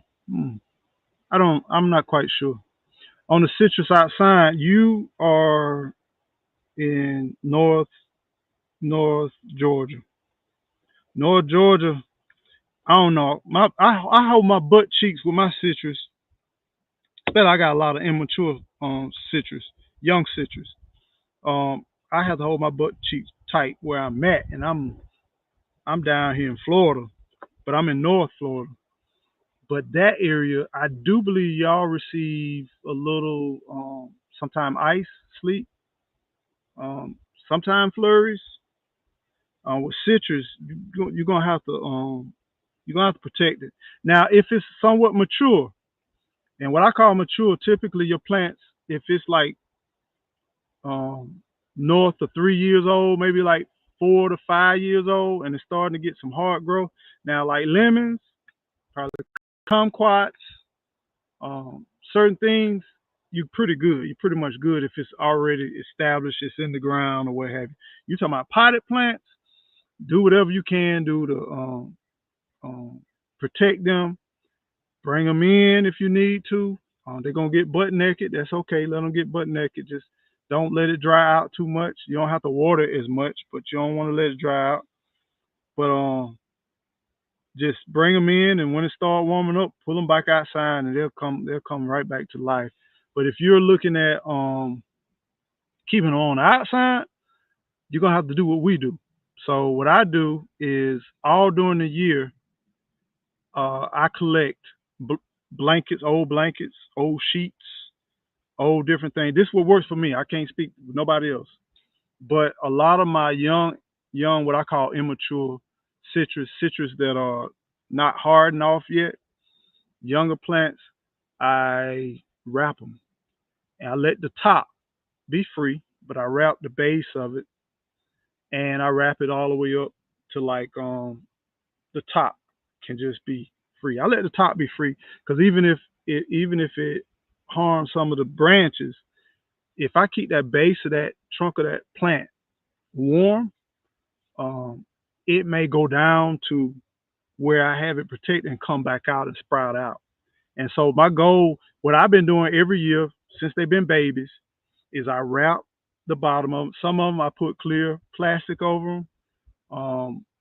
Some of them I just mulch them real good. If they're real small, I just put a bunch of mulch over it and just cover up. I cover up the whole plant with mulch, and now I wait till it get cold though. Like I watch the weather. Like tonight, it would be under such and such degrees because the thing about mulch, a lot of times you have to pull it back too, so it don't rot. You know what I'm saying? So I typically mulch the base of it real good. All my tropical plants, because I got a lot of palm trees and I got a lot. And I want to say I want to talk about palm because I hear some people talk about growing their food, and I used to defend palms and stuff like that. And am gonna do a video on the benefits of palms on the homestead and survival garden because some of y'all sleeping on the benefits of palm. Not only mentally, intellectually does it give you aesthetic out of this world, make you feel in a tropical paradise, but it has food benefits, shelter benefits. It has a lot of other benefits that you may not know about. And I'll share those with you a little bit later on another video. But yeah, that citrus, you're gonna have to baby it unless it got a little hardwood to it. Potted plants especially because the moisture in the pot, I don't know what kind of pot you got, but it can hold ice. It can freeze the root system in that soil. So if you got room, try to put them inside where you have some type of control of the temperature where it does not get below that. When you get around 34 degrees or under, citrus is kind of like, hey, what you doing to me? The palms are like, hey, what you doing to me? Now, some palms, you ain't fading nothing. Centennial palm, I mean, Washingtonia palms or fan palms, you ain't said nothing. You got, uh, oh man, I forgot the name of these palms I got here. The majority of the palms I got are saber palms. Saber palms, you good. I done seen time we had light snow and everything. They still pretty hardy. So I strategically pick certain palms to grow with expected low temperatures. Now I do have some little trinkets like my queen palms, my majestic palms. They don't like cold. Now queen palms will last once they get hardened and bigger and mature enough, but that takes some time to get those up to that level. So I got to wrap those. I have to wrap my palms. Some of my palms I have to wrap, um, mulch up like things like my pineapples, just tropical. Some of my lush, and then I let most of the stuff die down, and I cut it down once the freeze go and kill the top part. Just like for instance, this plant here. Y'all already know I love those. Those are lantana. They bloom from spring, late spring, all the way till it get cold. Constantly bloom. Butterflies on them now. Constantly get butterflies. But when it get cold, it's gonna look like that plant dead. And when that plant goes on the dormant side, I just come out here and trim them. And you see that plant right now is probably about 4 feet tall, right? When I cut it, I'm gonna cut it down just about. I'm gonna still leave some good hard branches on there, but I'm gonna cut it down to probably about 1 feet. And every year it's gonna get a little bit bigger and a little bit bigger, and I'm gonna cut less, you know, and it's gonna get bigger and bigger. And that's what they do. And that's what I like to do with a lot of my lilies. I like to do with a lot of my other tropical plants too as well. So it'll get real dormant looking out here. And that's why I try to buy plants. I take notes on what plants are blooming and what plants are alive every different season. I try to buy one or two plants during each season that it wins. So that way I can have some texture and some color year round. Okay, let's see. Jesus said, I love palm trees. Yes, please do that video. Yeah, man. I'm going to do that video because I hear a lot of people say, I don't want no plants to not provide me food or not provide me some type of resources. But every plant has, that's why I don't like that word term called weeds. You know, I would say unwanted plants, but not weeds because weeds is so, I don't know, it's so hard. And plants Every plant has a purpose. Every being has a purpose. So it just most of us humans haven't figured it out yet. Speaking of figuring it out, Veggie said trying to figure out what to do with these banana plants. Probably have to bring them in the garage. I don't. You in Texas, I think. If I'm wrong, I'm sorry. But if you're in Texas, it depends on what part of Texas. Bananas are hardy. My bananas die every year. I mean, when I say die, they get. But my bananas in the ground. I don't have no bananas in the pot. My bananas, I put them in the ground and they die back. They basically just like that lantana. They will get hard, get brown. I let them get brown, dried out, and I don't even cut them until like maybe a month or two before spring. They just some people don't like that look. I don't even mind the look because I see the potential, and I think some of that that sleeving it forms like because it'll have all that like dead layers. I like for the dead layers to stay there because it forms a part of insulation because the root is what you're concerned about when it comes to banana. Long that root stays alive, it'll go dormant, and next thing you know, next year them things pop out and they're gonna grow 2 times the speed.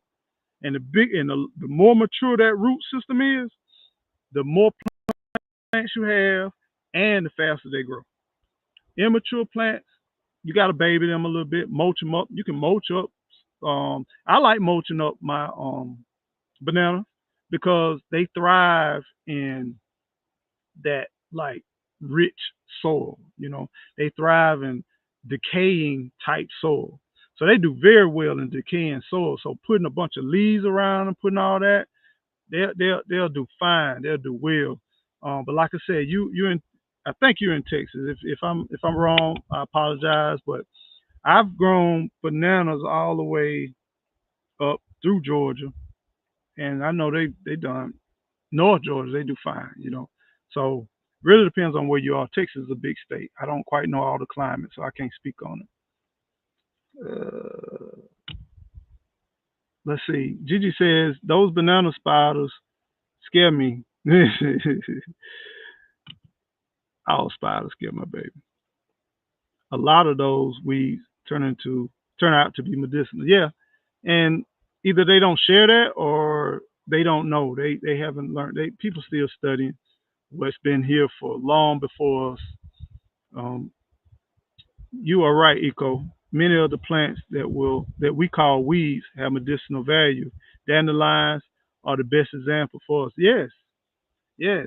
And that dandelion tea in a survival garden lifestyle or even everyday lifestyle, the only reason why dandelions get a bad name most of the time because they talking about in urban communities where they got pesticides and all this stuff over their grass, their lawns and stuff like that, and they want only grass there. They don't want nothing to kind of impede.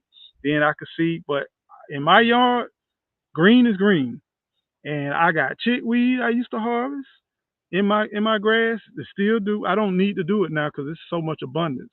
Dandelions used to make sure harvested, make teas, make tinctures, all kinds of stuff. And you talking about that stuff is better than over counter with no side effects, as long as you take it in moderation. Let's see. My bananas never come back. What? Shy, are you planting them deep enough? Are you planting your banana? See, some people don't believe that you can plant some plants you don't need to plant deep, but plants like tropical plants where I am, I can't speak to nobody else. And my soil content, everything is different. But I just like to ask you to try it. Maybe try planting your banana root deeper than what you would ordinarily feel like doing. When it gets cold like that, I have been successful with planting my bananas a little bit deeper. And I do a lot of my tropicals. Like people say, you shouldn't plant over a certain height and this and that. With some of my tropicals, like I got certain palms, I plant them deep. The reason why, and you got to be. The thing is, when they babies, you got to understand they babies. You don't want too much moisture. You don't want the rotting. You don't want decay. Different stuff like you got to monitor that stuff in the beginning. But after a while, once it become mature, you can make it through a season or two, a year or two. that it's gonna learn how to adapt. And you may have your banana root a little too shallow. So consider dropping that root down. I do the same thing with all my lilies too. A lot of people don't like planting their lilies too deep. I like planting my lilies a little bit deeper, and they seem to hold out a whole lot better, and they seem to come back a whole lot better too. On top of that, so at least try it and share it with me, and let me know what you think. Don't give up on the bananas, because I know you can still grow bananas up there too. Um, Bananas are very hardy. They may not make it through the winter, but they're very hardy. Shy and pots, right? Do you cover them or bring them inside? Okay, you're talking to Shy. If I'm growing bananas in a pot, I gotta bring it inside. Uh, because it goes back to, like I said, and I don't bring them inside all the time. I know when I was at my house, man, I did so much plant moving. So let me tell you a strategy. When I was in the neighborhood, right? All of my tropicals went up against my house. All of my tropicals went up against my house. But mainly, whenever there were two times, I would always bring my tropicals against the house. If I got a hurricane or something like that, big pot. I'm talking about big potted plants. Like if y'all look, let's see, look down there. You see, that's a clay pot right there with the water, with the jug next to it. That clay pot down there, I got a bunch of those, and I got pots, big old pots like this. What I would do with those pots, I look at the weather, and it's getting down to maybe 32, 30, 34 degrees, possible freezing in low lying areas, and this and that. I would get them on my patio and I slide them close to my house, because what that'll do is the radiation and the warmth from your home will keep them warmer than if they was out there exposed. So I didn't have a place to put all that stuff. I did have a boom boom room where I brought in a lot of plants pretty much throughout the winter and let them go dormant. But a lot of my big potted plants, I just kept them close to the house and lined them up alongside the side and back of the home. Um, and it worked very good. I didn't have to do it all the time, but I did it when I saw some nights, or just say this week we got 5 days of below 32 degrees. They going up against the house. They're gonna stay up against the house, and then when it warm back up, like that next week, we got to pick up. I pull them back out. I water them good, and then I let them continue to go. So you might want to try that. You want to try that. Let's see, in pots. I tried it last winter because I was tired of dragging plants in. Yeah, yeah, that can be a challenge. Um, Also, try doing what I do.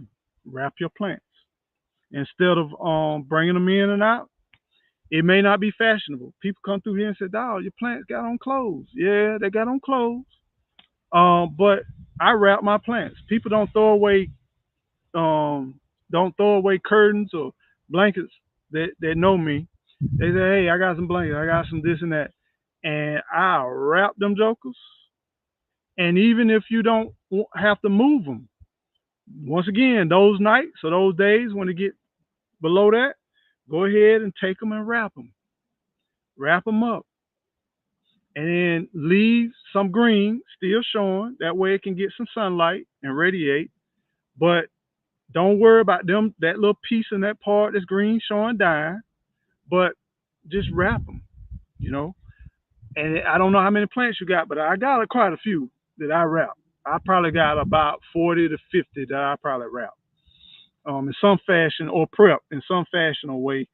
But it's a sacrifice, but it works. And during them days, now, this is another thing.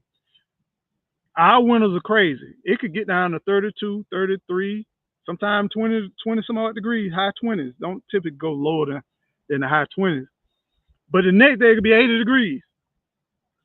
It ain't nothing for me on my way to work to go and unwrap my plants, open them up, because they don't need that big old blanket when it's hot. Now, sometimes I can't get it, and I take a chance, but I do unravel them, and then come back 2 days, wrap them right back. I just drop the claw right down there at the base of them, and then come back and wrap them again. So I don't know. It's different ways. I love a beautiful garden full of flowers, herbs, and food. Yeah, you got that, baby. You got that, Gigi. You got it. Eco neighbor, your moringa trees come back, right? Yes. Um, yeah, they come back. I got matter of fact, that pot I just showed you, Veggie, it had two moringa trees in that. And I've had those moringa trees since my last home. And they have been in that pot from the last home. And that's been now going on 3 years. It's 2.5 years. So yes. And some of the things that we do as gardeners, we don't leave stuff alone. You when you plant something, just leave it alone. Of course, with pots, the biggest thing with pots is check your moisture. Don't keep it moist at all time. Build tolerance with your plants. Let them go through some dry times. Let them go through some moist times, but let them go through some dry times so they can build tolerance. And like I said, the moringa, they will go dormant. They'll get naked. They'll dry. You seem like you could. I don't touch them though. Some people they like to cut them down. I did that too, but I the only time I cut them down when they get real tall, where I can't harvest the leaves. I don't want them to be just gigantic and tall where I can't harvest the leaves. I keep them pretty much probably about 8 feet at height. That way I can harvest the leaves. I want to be able to harvest the leaves, but they go dormant right now. They getting butt naked right now. I got a few of them. If I could, I got the laptop, but I'll show you. They pretty much naked. They got only a few leaves on there. I did harvest some before they got naked, and I leave them in the ground. And if I notice in the wintertime, the thing about Florida, this is sandy soil, dry sandy soil. I still have to water my plants in the wintertime. Some people are afforded the luxury where they really don't have to water because it might rot, especially when you got frost and you got ice and you got a lot of moisture in certain areas. My area, on the other hand, we could go for a month or two and it's dry days, even though it's cold, but it's dry days. I still will water my moringa from time to time, my palm trees, my citrus trees. I still got to water, and in the wintertime especially because it's so dry here. In the wintertime in my area, it's dry. So a lot of people, I even grass, I even water some of my grass, some certain plants because it's so dry. The grass will go dormant, but I don't want the root system to be so dry where it has to regrow everything in its entirety. So yeah, my moringa does. I'm in Zone 8A, Virginia. Most people in my area will cut the banana tree down to the base and cover it with compost, and it grows back in spring. I do that. I do that mainly for the ones that are um, in the neighborhood. Like the banana trees that are visible for aesthetics. I let them dry first, and then I cut them. Once they get brown and dried up, I cut them. But the ones that I really just out there growing, either I leave them alone, or if they get too overwhelming, because I don't like that dry. I don't like that dry either when they come back and all them dead ones still mixed in with the new growth. I love the new growth, the beautiful green lush. So I do cut them to myself, and that's just for that reason for visual. But you can do either one, either or. But I do believe in mulching them real good, and they can take a little moist soil on top of that. Banana, they love water, and they hold a lot of water too on top of it. Let's see. And another thing you could do too, you know it's gonna like a banana tree, for instance. I know it's gonna freeze, right? Why in the world would I want to have something full of water in a freeze? They're gonna split all over. So my elephant ears or my allocations and my collocations, this is once again for aesthetics. Now they still may come back, but I'm putting the risk higher if I leave them out there. So imagine your succulent plants or your real like that grass, which is a banana tree. A banana tree ain't nothing but a big old grass, right? but it's full of water. If you ever cut one, I always get my machete and I go through and I just cut. I just cut. And if I know it's gonna be cold tonight, I know it's gonna be freezing, just cut it down at the base, like Doug said, mulch it up because I don't want that frost to get down to the root and it could kill the actual plant. So I just cut it. You get winter time, and I know we got some crazy days. Just cut it. And if you cut it too soon, guess what's gonna happen? You're gonna get another new shoot coming up, and another new shoot because they still growing. They're still alive. So them hot days, you get a few. You get maybe a month of good hot days in the wintertime. They start new shoots popping up, and you know what I do? I get my shovel and get them new shoots and put them somewhere else, and then go somewhere else in the garden because I really limit my number of plants that I get, and I just divide them, divide them, divide them, divide them. And over the years, wow, look at all these plants. Look how many plants you got. I got them because every time with my banana trees, I get a new little pup. I'm getting them out the ground. Once it gets a little bit about this high, I get that pup and I go take it somewhere else. And I get me another pup and I go take it somewhere else because I want a tropical paradise full of food, herbs, flowers, all of that. All of that. That's the goal, long term. Let's see. Yes, those hot days confuse the plants. Yeah, they just all trying to survive. They just trying to survive. And the bigger the root, the better the plant. You know what I'm saying? The healthier the root, the bigger the plant. Because nothing is dead until the root is dead. You know what I'm saying? It's kind of like the brain and the heart kind of working together. You know, as long as that good, a lot of that stuff it can regrow. So, well, fam, I'm glad y'all shared with me some of the things y'all gonna do during this winter. Make sure you start getting prepared. You still got time. The weather here is still beautiful. Go ahead and do all your cleanup prep. Get rid of all your stuff because you ain't fighting against the new growth and a lot of other stuff right now. But go ahead and start planning, scheduling your plants and what you're going to do, how you're going to protect them, how you're going to keep them warm, where you're going to store them. Do I need to uproot some of them? Do I need to pot some of them? Do I need to mulch over here? Start doing small little tasks right now, and you can still beat that good old cold weather because now's the time to really start transition as we get our way and navigate our way through fall. So, y'all, I appreciate you spending a little time with me. Thank you so much for y'all comment. Thank you so much for being there in the comments. And Family Man says, "What's up, Family Man? What's going on?" I've had two apple trees in totes for about 3 summers now.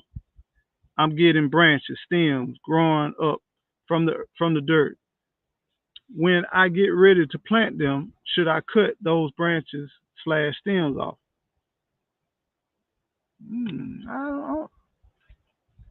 I ain't never did. I ain't never cut nothing. When I planted something, I ain't never cut nothing. Um, and I think it depends on when you plant it too. You know what I'm saying? Like I said, me personally, the apple trees that we have, I put them in the ground, and I think I planted some in the wintertime. I planted some in the springtime. I don't think I try not to plant in the summertime because it's so horrendous here. Only time I will plant in the summertime is this awesome sale, and I get a great deal. But I already realize I'm gonna have to baby that plant because summertime is rough out here. But I wouldn't touch the plant. I think when you trim, you create new growth. And right now, I don't know if you want to create new growth. You know what I'm saying? Because most people don't understand. Like your hedges. When you cut your grass, you cut your hedges. You saying, hey, promote growth, promote growth. So me personally, if it's this period in time, I wouldn't touch the plant. I would put it in the ground and baby it while you can, as soon as you can, and I wouldn't cut it. But some people may feel some way different. I just subscribe. Okay, Toyo. Okay. I have them in tote now. I don't know how I feel about growing trees in a tote. I know they can grow. When you buy them from some nurseries, they've grown them in burlap bags and different stuff like that. Uh, I don't. Me personally, And this just my personal opinion. A tree to me needs to be in the ground. It's just my personal opinion. But I have planted certain trees in pots. But the reason why I put them in certain trees because I want to limit their growth, if that makes sense. Like, I'm gonna give you a class example. I've grown palm trees in pots for years. The reason why, because I had them on the deck and I did not want them to get 20 feet high. I wanted to keep them at a height where I can enjoy them and see them, and the canopy won't get too tall. But sometimes that don't stop them because I seen them break the pots. But my concept is as soon as I get a tree, I'm trying to put it in the ground. And there were times where I did. I can think of some times where I did. The reason why I put them in the tote is because I was selling my house and I was getting ready to buy some land. And I did put some trees in the totes instead of putting them in the ground. So unless I'm getting ready to um, move, or if I want to control the height and the growth of the plant, I really don't do the pots. I do a lot of vegetables in pots, a lot of herbs in pots. That way I ain't got to do all that weeding and all that kind of stuff. I love pots for that. Flowers, of course. But my trees, unless I'm trying to get a certain look, I really don't try to grow my trees in pots. But I'm not sure the reason why you want to do it. But hey, I get it. I would just put it in the ground. Like, I'll put it in the ground.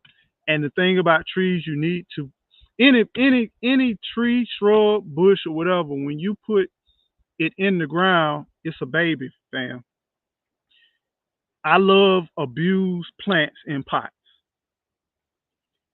And what I mean by abused, I'm talking about not watered regularly, not managed well, not sick plants, not plants that's sick, but just kind of semi-abused plants. The reason why I like plants that been in a pot for a while and that has kind of gone through something, because when I put them in the ground, they're going to be like, whoa, I'm free. I am free. I'm finna grow my behind off. I've seen more success with plants that may have not been as well continuously taken care of as I have a freshly potted plant. I don't like buying plants that's fresh in their pot. They haven't been tested. They've been in a controlled environment, and it's going to require for me to do a lot to keep them until they can get established, especially trees. It's going to take me a lot of work to make sure they water frequently, make sure they got the right food, because they now got to adjust to the real environment called the world. So that's kind of like my thing. Now, I'm not saying I ain't never bought no fruit, because if I see a certain type of plant, especially a citrus tree or a palm tree, and it's something I've been seeking after, and it can be freshly pot, I don't care. I'm gonna get it. You know what I'm saying? But if I have a choice, I personally like plants that have been kind of in that pot for a while. That's why I'm always going to clearance. Because if they are resilient to make it through the abuse of not being taken care of, they're gonna be in heaven when I drop them in the ground, because I'm gonna do what it needs to do to get them back on track, and I'm gonna be consistent with it. And they're gonna be like, man, now I'm not confined to no pot. Now I got all this rich earth, and now I got somebody gonna water me, somebody gonna take care of me, and it seems to me that it does not take as much um effort to maintain, because anytime you plant a tree for the first time, you want enough time where you can care for that tree and take care of that tree. You don't want to overwater it. You want to monitor the moisture. Another thing, certain trees that's real thirsty, I get me a PVC pipe and I cut it probably about 3 to 4 feet, depends on the root, how deep the root, and I'll take that PVC pipe, especially if I'm working a lot, I'm going a lot, I'll take that PVC pipe, might take one on each side or maybe one, and I water it when I can, and I fill up that PVC pipe up to the rim every time I water it. So therefore, to get that trickle effect, if I can't be there all the time with a new plant, I take once it get established, I take that PVC pipe and go. Next time I plant me another one, I take me that PVC pipe, pound it in the ground enough to water that base of that root system to get it kind of reaching and stretching because it's going to find that moisture. And when I water, I make sure I fill up that PVC pipe every single time. Then guess what? When I some days I can't make it, some days I'm busy, sometimes and now it's nighttime and I really can't get out to see this or do that, pull the hose and bring the water here and do that, then that PVC pipe will still keep a continuous drip feed of water. That's just little stuff that you can do if it's real a thirsty type plant in the very beginning. Because a lot of these plants come from the nurseries that's freshly in a pot. They need a lot of care, and based on my experience. Um, okay, Kathy B, thanks. Eco, cool. Okay. Right. Thank you, sir. That helps. Okay, I'm glad that helped. And like I said, that's just me. We got tons of gardeners in here. They may do something totally different, and they can share how they do it too as well. I don't think there's. They say that song there's a right and a wrong way to love somebody, but I don't. When it comes to plants, there's some right and wrong way, but there's a variety of the other ways to grow the plant. So you can do it. Great information. Have a great day and week. But here you go. You too. Take care. Take care. Thank you for coming on in. This is first time having trees. Okay, all right. Trees are once they get established, they so beautiful, man. All you got to do just love on them a little bit, but they're gonna take care of themselves. That's the beautiful thing I love about trees. And just keep in mind if you do get tree happy, right? Yeah, I feel you, Gigi. You feel me, Gigi? Rescue. Oh yeah. Um, Always when you plant trees, family man, think the future. When you put a tree in the ground, don't think about now, think about the future. That's important. Some trees are invasive, root system I'm talking about. Some trees are water hungry. Some you gotta look at okay, what's the potential of this tree? You plant this one little twig in the ground, right? Understand that twig may be 20 feet in circumference one day, right? Or canopy, I should say. The canopy may be 20 feet, right? That means the root system, 20 feet. Concrete, foundations. I see so many people in landscaping, and I warn them. And my long term people that don't want to listen, I done pulled up so many trees from trees that I planted 10 years ago, 5 years ago, that they want out the ground because I said, don't plant. That's going to be a tree. I know it's pretty. I know it's cute, but that's going to be a tree one day. You don't want that up against your house or around your foundation because it starts. Trees are strong. They can bust through concrete. They can break through pipes. And if you're not watering your plants and you got a water pipe right next to where you plant, be careful. I don't recommend certain trees. Banana tree is excellent to plant next to a pipe, right? Those succulent, soft trees, they're excellent to plant somewhere around the pipe because they're not as strong as invasive. But now you do a weeping willow, on the other hand, a weeping willow will rip up everything, right? A weeping willow will soak up all the moisture, right? So you got and then you got a palm tree, okay? A palm tree, the root system is a ball. It's a root ball. It's not all over the place. So a lot of times when you grow a palm tree, you see them close to buildings and establishment, and they be like 15, 20 feet tall because the root ball ain't that big. And it's just a root ball. And they don't have roots going all over the place, ripping up all the concrete, right?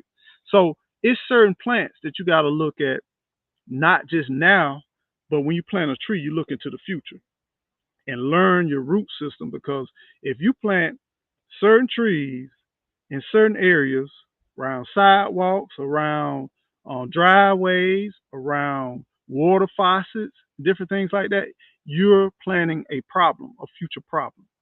So just keep those things in mind too. And closeness, a proximity. If you got a non-invasive tree next to a very invasive tree, it'll choke that tree out over the years. You see what I'm saying? You got that too to contend with. Now, some trees they can cohabitate and do very fine together, but just keep that in mind. Not planting trees too close.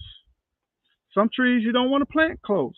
If you read on that tag, That's approximation. Just remember, all those approximation means you either expect a little bit under or a little bit over, right? So if it's telling you that the canopy on this tree is going to be 20 feet round, don't plant nothing 10 feet next to it or 8 feet next to it. I know it may look good right now. It may be flowering or this and that. And if you want that continuous canopy, that's something else. Like people do crepe myrtles close together. So they'll trim up the bark on a crepe myrtle and let the canopy, and they'll be like a above ground hedge. If that's the look you want to, that's cool planting trees close by. But just remember, when you plant trees, they're going to get bigger, and you plant a tree for the future, not for the day. Uh, yeah, I seen that done before with the PVC pipe. Yeah, yeah. I mean, it helps, especially when you got fresh trees, and if you got a demanding schedule where you can't do it every single day, you going and coming, it'll help you. But don't mean you don't check on the plant, but it's just another help safeguard.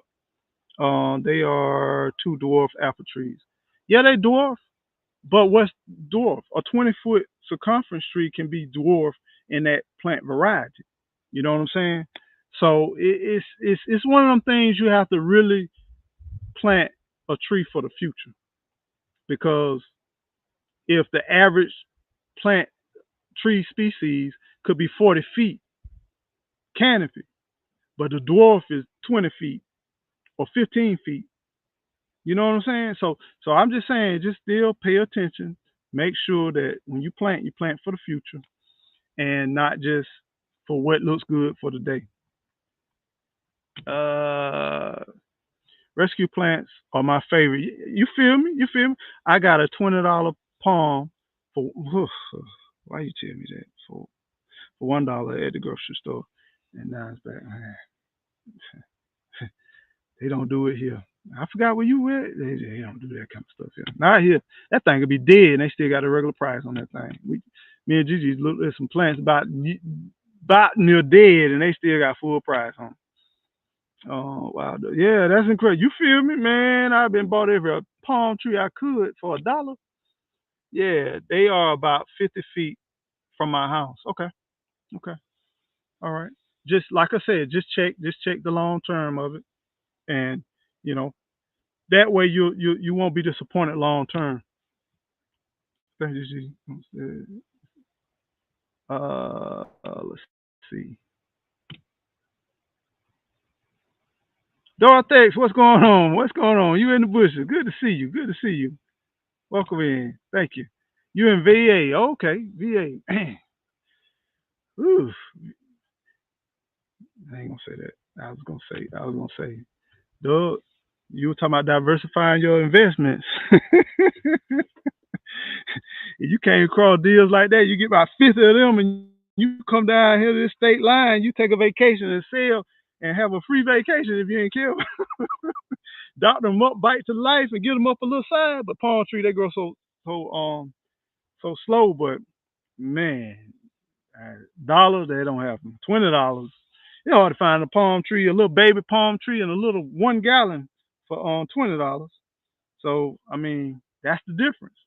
That's the difference. But y'all, I appreciate y'all coming in. Thank y'all so much for hanging out. Thank you so much for fellowshipping with me on this day. Thank you for helping me through this situation where I'm like, man, I get disheartened with all the different things that are going on, but what's the solutions? And some of these solutions don't make any sense. But at the bottom line, we need to talk to each other. We need to communicate with each other. We need to check on each other. We need to look out for each other, y'all. And just remember, develop your community where you are, in the place that you are. And y'all, don't forget, whatever you do, don't forget to keep on growing. Grow. Take care. Until next time, y'all stay well. Stay blessed. Have a great week. This your week.